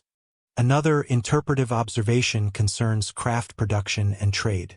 Workshops and specialized industries shifted toward rural settlements or smaller towns, often at reduced scale. Beadmaking, metallurgy, and shell work continued locally, supporting regional economies rather than large interregional exchange networks. Standardized weights and seals persisted sporadically but with reduced consistency, reflecting the fragmentation of administrative coordination. Despite these contractions, the persistence of material culture demonstrates the resilience of social knowledge and technical expertise outside major urban hubs. Environmental and economic pressures continued to shape population behavior. River desiccation, declining monsoon reliability, and reduced agricultural surplus prompted relocations to more sustainable sites, often closer to perennial water sources or fertile floodplains. Archaeobotanical and zooarchaeological evidence indicates continued cultivation of drought-tolerant crops and adaptation of livestock management strategies, showing that rural life could persist even as urban systems contracted. These shifts illustrate the capacity of communities to reorganize production and settlement patterns in response to environmental stress.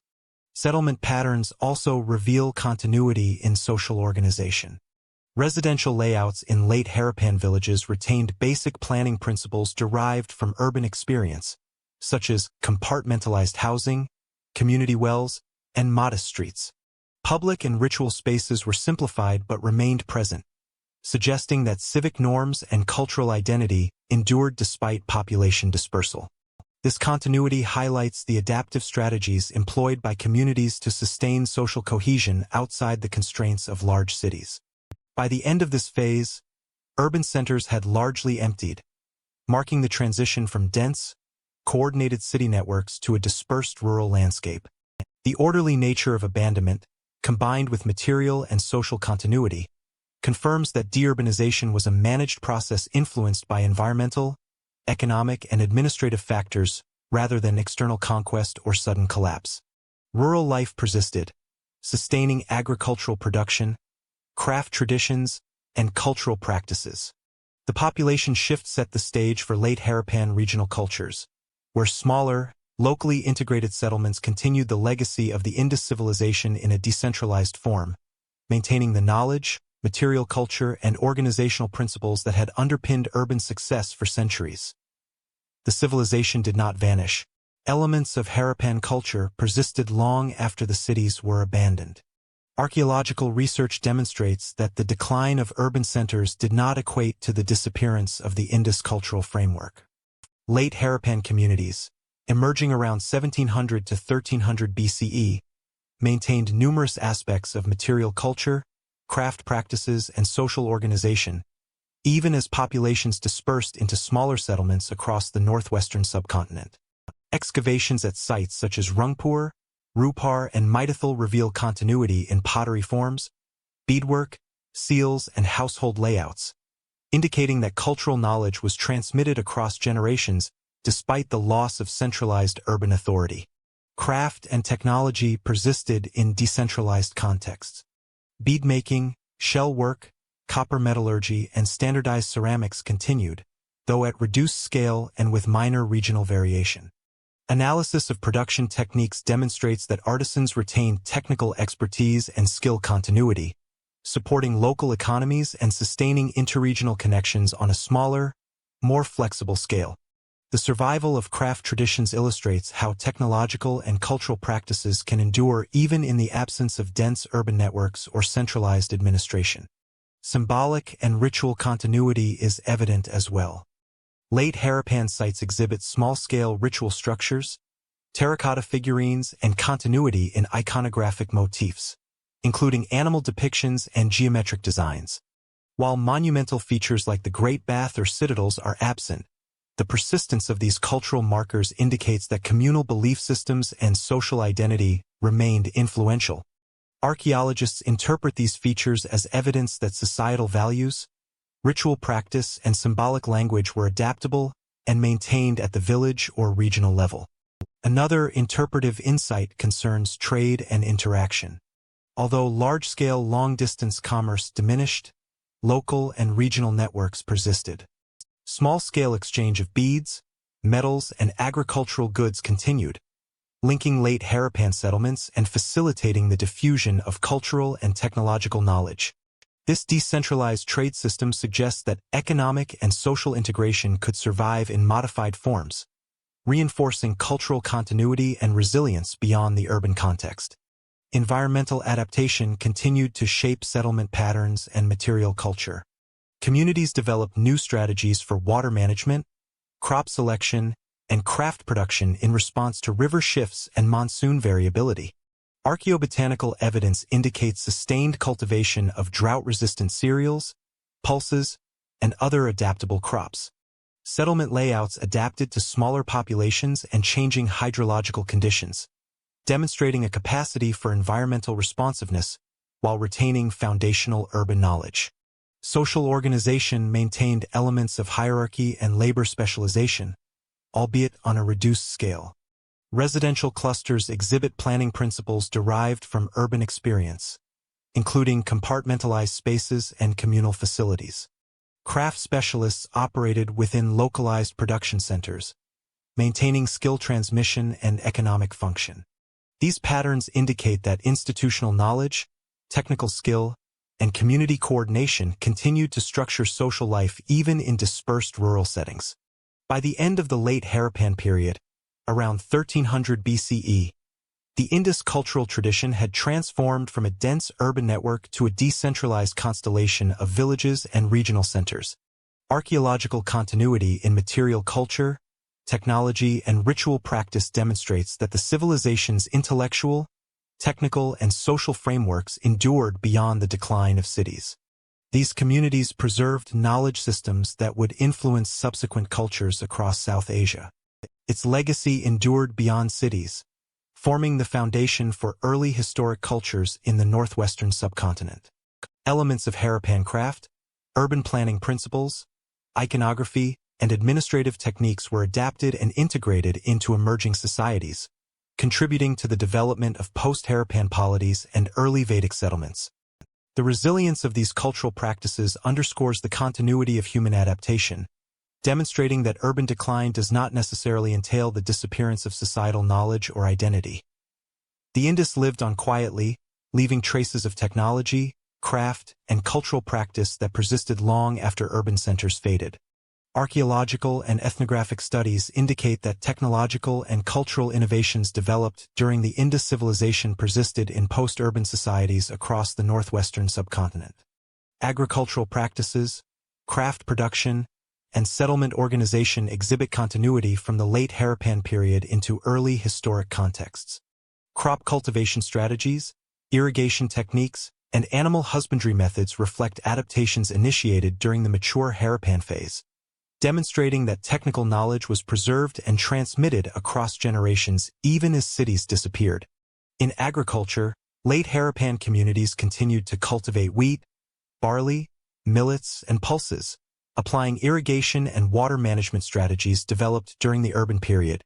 Field layouts, storage methods, and crop rotation techniques show adaptation to local environmental conditions while retaining fundamental Harappan principles. Archaeobotanical evidence from subsequent settlements indicates that these practices influenced regional subsistence strategies, shaping agrarian economies and supporting the development of early historic villages and towns. Craft traditions also persisted. Beadmaking, metallurgy, shell work, and pottery techniques demonstrate both continuity and regional adaptation. Standardized methods for producing carnelian beads, copper tools, and terracotta figurines endured, indicating transmission of technical skill through familial, guild, or community networks. Material culture excavated from post-Harappan sites maintains iconographic and stylistic motifs derived from the Indus, highlighting the long-term influence of Harappan aesthetic and functional conventions. Settlement organization reflects enduring urban principles. Even in smaller, dispersed villages, evidence of compartmentalized housing, community wells, and planned streets persists, demonstrating that knowledge of urban planning informed rural and proto-urban development. These patterns suggest that the logistical and organizational expertise of the Indus urban centers contributed to the foundation of early historic settlement layouts, influencing regional infrastructure, water management, and civic organization.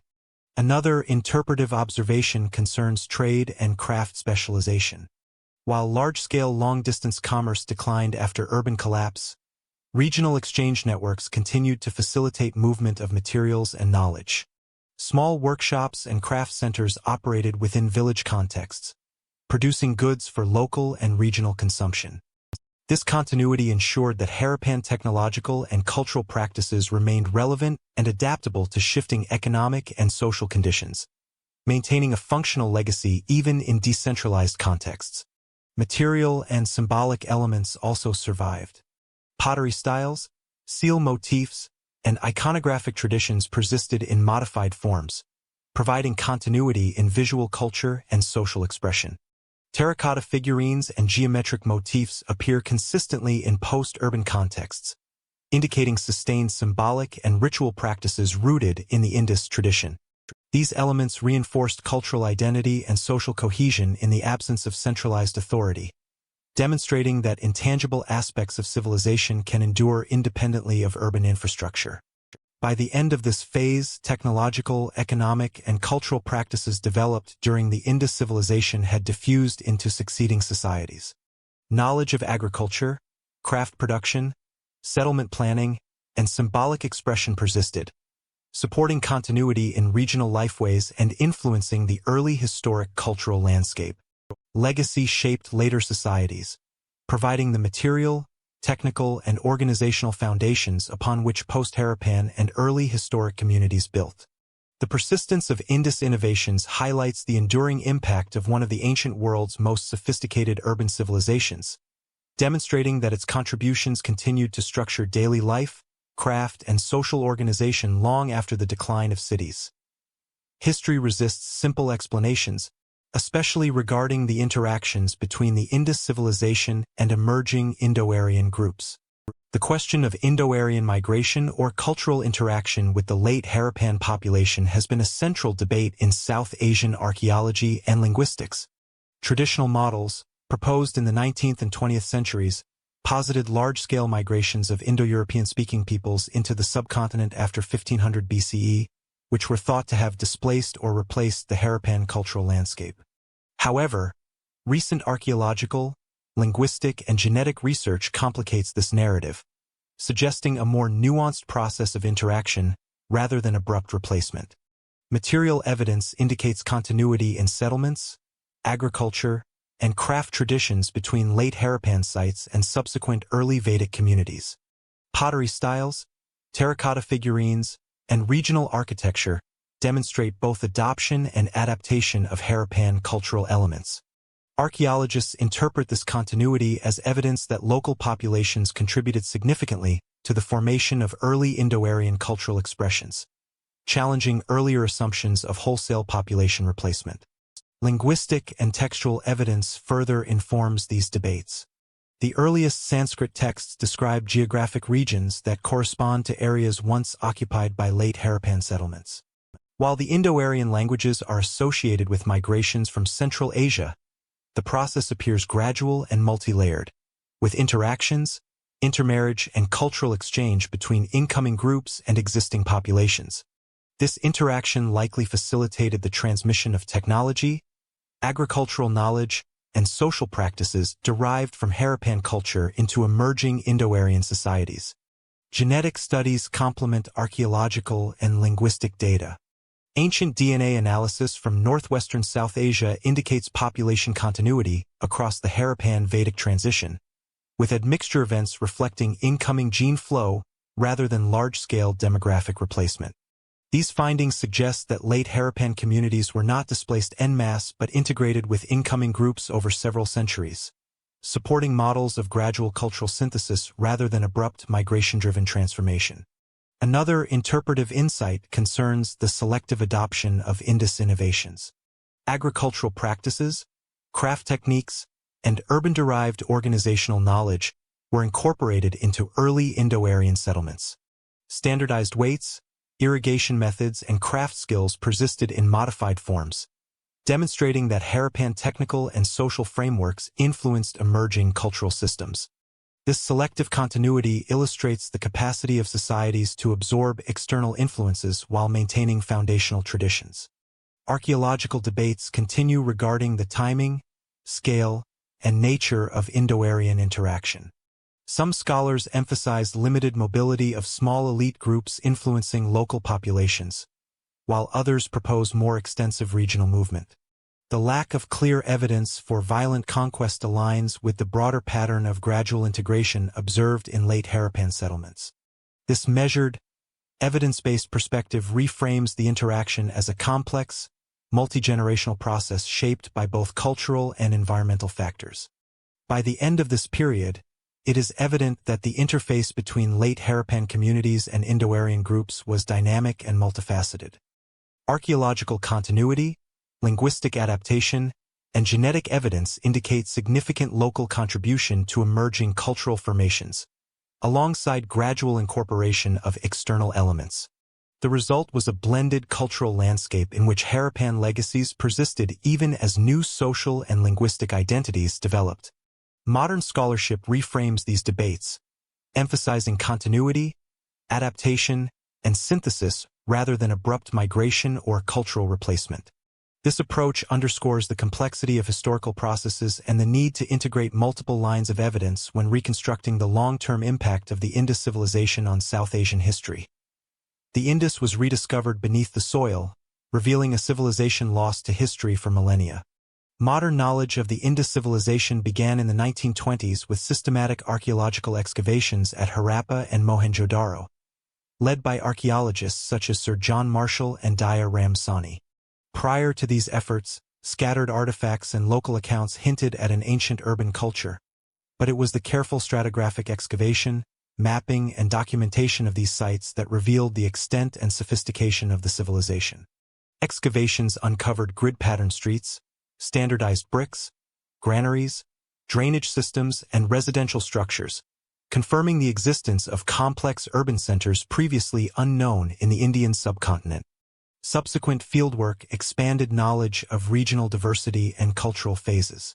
Excavations at Dhalavira, Kalibangan, Lothal, and Rakhigarhi provided insight into Harappan architecture, trade, craft production, and water management strategies. Stratigraphic analysis and radiocarbon dating allowed archaeologists to establish chronological frameworks, differentiating early, mature, and late Harappan phases. These methods demonstrated continuity and transformation over centuries, challenging early assumptions that the civilization had emerged suddenly or collapsed catastrophically. Archaeologists also documented craft specialization, standardized weights, and seals, illuminating administrative and economic structures. Findings of carnelian beads, copper tools, and shell ornaments provided evidence of both local production and long-distance trade. Excavated artifacts, combined with urban layout studies, revealed the interconnected nature of settlements across a vast region, highlighting the system-wide coordination that characterized the civilization at its peak. Interpretive analysis of burial practices and ritual structures further informed understanding of social and ideological systems. Excavations revealed standardized burial orientations, grave goods, and occasional ritual structures such as fire altars and the Great Bath. These findings suggest shared religious or civic norms and provide evidence for social organization, without confirming the existence of centralized monarchies. Archaeologists have used these data to explore questions of governance, community cohesion, and cultural continuity. Another key development in Indus archaeology has been the use of remote sensing, satellite imagery, and GIS mapping. These technologies have allowed identification of previously unknown sites, reconstruction of ancient river courses, and analysis of settlement patterns over large geographic scales. Combined with geomorphological studies, they provide critical context for understanding environmental influences on urban planning, economic activity, and eventual deurbanization. Such interdisciplinary approaches have deepened knowledge of the civilization while demonstrating the interplay between human settlement and natural systems. Ongoing excavation and scholarship continue to refine chronological, environmental, and cultural interpretations. New discoveries challenge earlier assumptions, offering evidence for more gradual transitions, regional variation, and adaptive strategies. Debates over script decipherment, trade interactions, and the impact of environmental change reflect the evolving nature of archaeological interpretation, illustrating how the field integrates new methods, data, and analytical frameworks. By the end of this rediscovery phase, it is clear that systematic archaeology transformed understanding of the Indus civilization from anecdotal reports to a rigorously documented ancient urban society. Excavations, dating techniques, artifact analysis, and environmental studies collectively reveal the complexity, resilience, and adaptive capacity of one of the world's earliest urban civilizations. Interpretation continues to evolve, as emerging technologies and multidisciplinary approaches provide deeper insights into Indus urbanism, craft specialization, trade networks, and cultural practices. Each excavation and study not only reconstructs the civilization's past but also frames new questions about its organization, decline, and enduring influence, ensuring that the story of the Indus continues to expand in scope and scholarly depth. The Indus followed a different path, developing urban complexity without the hallmarks of kings, monumental palaces, or written chronicles seen elsewhere. When compared with contemporary civilizations such as Egypt and Mesopotamia, the Indus urban centers exhibit striking differences in political, social, and infrastructural organization. Egyptian cities revolved around divine kingship, monumental temples, and centralized administrative apparatus, while Mesopotamian city-states developed temple-centered authority and codified laws. In contrast, Indus cities relied on decentralized governance, standardized civic planning, and infrastructural uniformity to coordinate large urban populations, suggesting that authority was exercised through institutional norms and collective regulation rather than through individual rulers. Archaeological evidence underscores these contrasts. Whereas Egyptian and Mesopotamian elites commissioned palaces, tombs, and monumental inscriptions to assert status and divine sanction, the Indus lacks comparable royal architecture or high-status burials. Public works, drainage, granaries, and street grids were uniform and widely applied, reflecting a civic rather than hierarchical model of urban administration. Seals, standardized weights, and craft regulations served functional and economic purposes without explicit display of political dominance. Urban scale and spatial distribution also differentiate the Indus system. Major Indus cities were widely dispersed yet integrated through trade, craft specialization, and standardization of material culture. Population estimates suggest multi-thousand urban centers coexisting across a vast ecological range. In comparison, Mesopotamian and Egyptian urban populations were concentrated around river valleys with centralized monuments, illustrating alternative pathways to organizational coherence. Another interpretive insight concerns societal complexity. Despite the absence of elite monuments, Indus settlements demonstrate labor specialization, long-distance trade, and coordinated infrastructure, indicating sophisticated social management. Craft workshops, administrative seals, and communal facilities reveal functional hierarchies embedded within technical and civic frameworks, rather than enforced through coercion or elite display. This demonstrates that complex urban societies can emerge and persist without the overt symbols of authority common in neighboring civilizations. Environmental adaptation further highlights the uniqueness of the Indus model. Cities were sited to optimize floodplain resources, monsoon rainfall, and river access, with urban infrastructure directly responding to hydrological and ecological constraints. Egyptian and Mesopotamian cities, while also riverine, emphasized monumental expression of political authority over adaptive urban engineering. The Indus approach illustrates a civically oriented strategy in which environmental management and communal coordination underpinned urban sustainability. By the end of this comparative assessment, it is evident that the Indus civilization represents an alternative model of early urbanism. Its combination of standardized infrastructure, decentralized governance, and functional social organization contrasts with the elite-centered paradigms of Egypt and Mesopotamia, while achieving comparable levels of population density, economic integration, and cultural complexity. Its uniqueness reshapes definitions of early civilization, demonstrating that urban complexity does not require kings, monumental authority, or centralized narrative records. Instead, institutional coordination, technological standardization, and adaptive management of human and environmental resources can sustain advanced society, positioning the Indus as a distinctive and influential example within the broader study of ancient civilizations. Civilization does not require kings, as the Indus demonstrates through urban sophistication achieved without centralized monarchy. The Indus civilization challenges traditional assumptions about the prerequisites of urban complexity. Unlike Egypt or Mesopotamia, where political authority was concentrated in rulers and temples, Indus cities relied on systemic coordination, standardized infrastructure, and civic norms to maintain social and economic cohesion. Evidence from Mohenjo-daro, Harappa, and Dhalavira illustrates that large populations could be sustained through collective regulation, functional urban planning, and decentralized administrative mechanisms rather than hierarchical command. Urban infrastructure highlights this distinctive model. Grid-patterned streets, uniform brick sizes, public wells, drainage networks, and granaries were consistently implemented across settlements, indicating adherence to shared technical standards. Archaeological interpretation suggests that such uniformity was enforced through social norms, craft guild coordination, and standardized measurements, rather than through royal decree. This system allowed multiple cities to maintain functional equivalence over thousands of square kilometers, demonstrating scalability without centralized political power. Another insight concerns labor and craft organization. Workshops for beadmaking, metallurgy, and pottery were integrated into residential quarters or peripheral sectors, reflecting labor specialization embedded within local communities.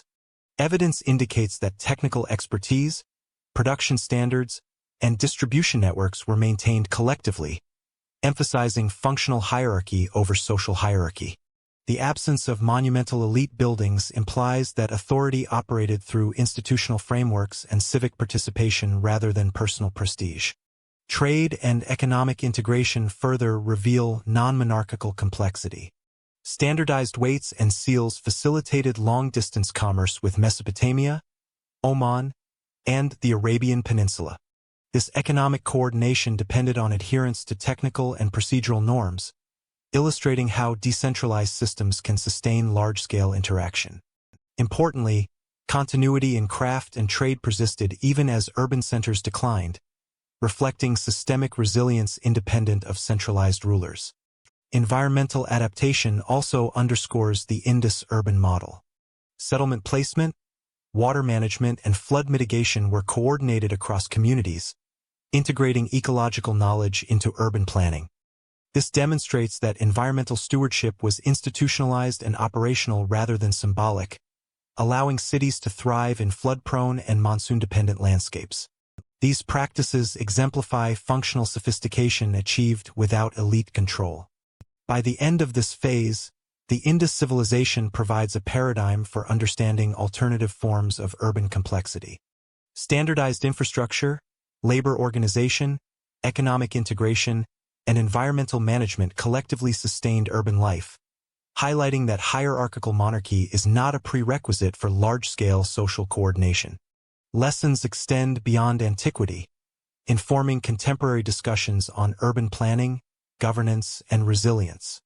The Indus example illustrates how functional institutions, shared standards, and cooperative management can maintain societal cohesion over extensive geographic areas, offering historical insight into the diversity of strategies human societies employ to organize complex urban life.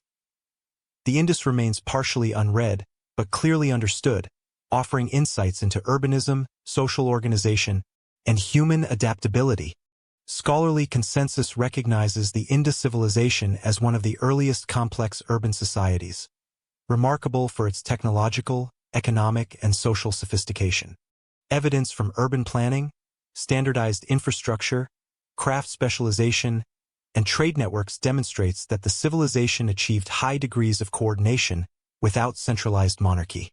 Excavations at Mohenjo-daro, Harappa, Dhalavira, and numerous peripheral sites collectively reveal continuity in material culture, civic design, and economic practice over several centuries, confirming systemic resilience and cultural cohesion across an expansive geographic area. Archaeological data, combined with paleo-environmental research, provide insight into the civilization's adaptive capacity. Agricultural strategies, water management, and urban engineering reflect long-term planning responsive to fluctuating monsoons and river dynamics.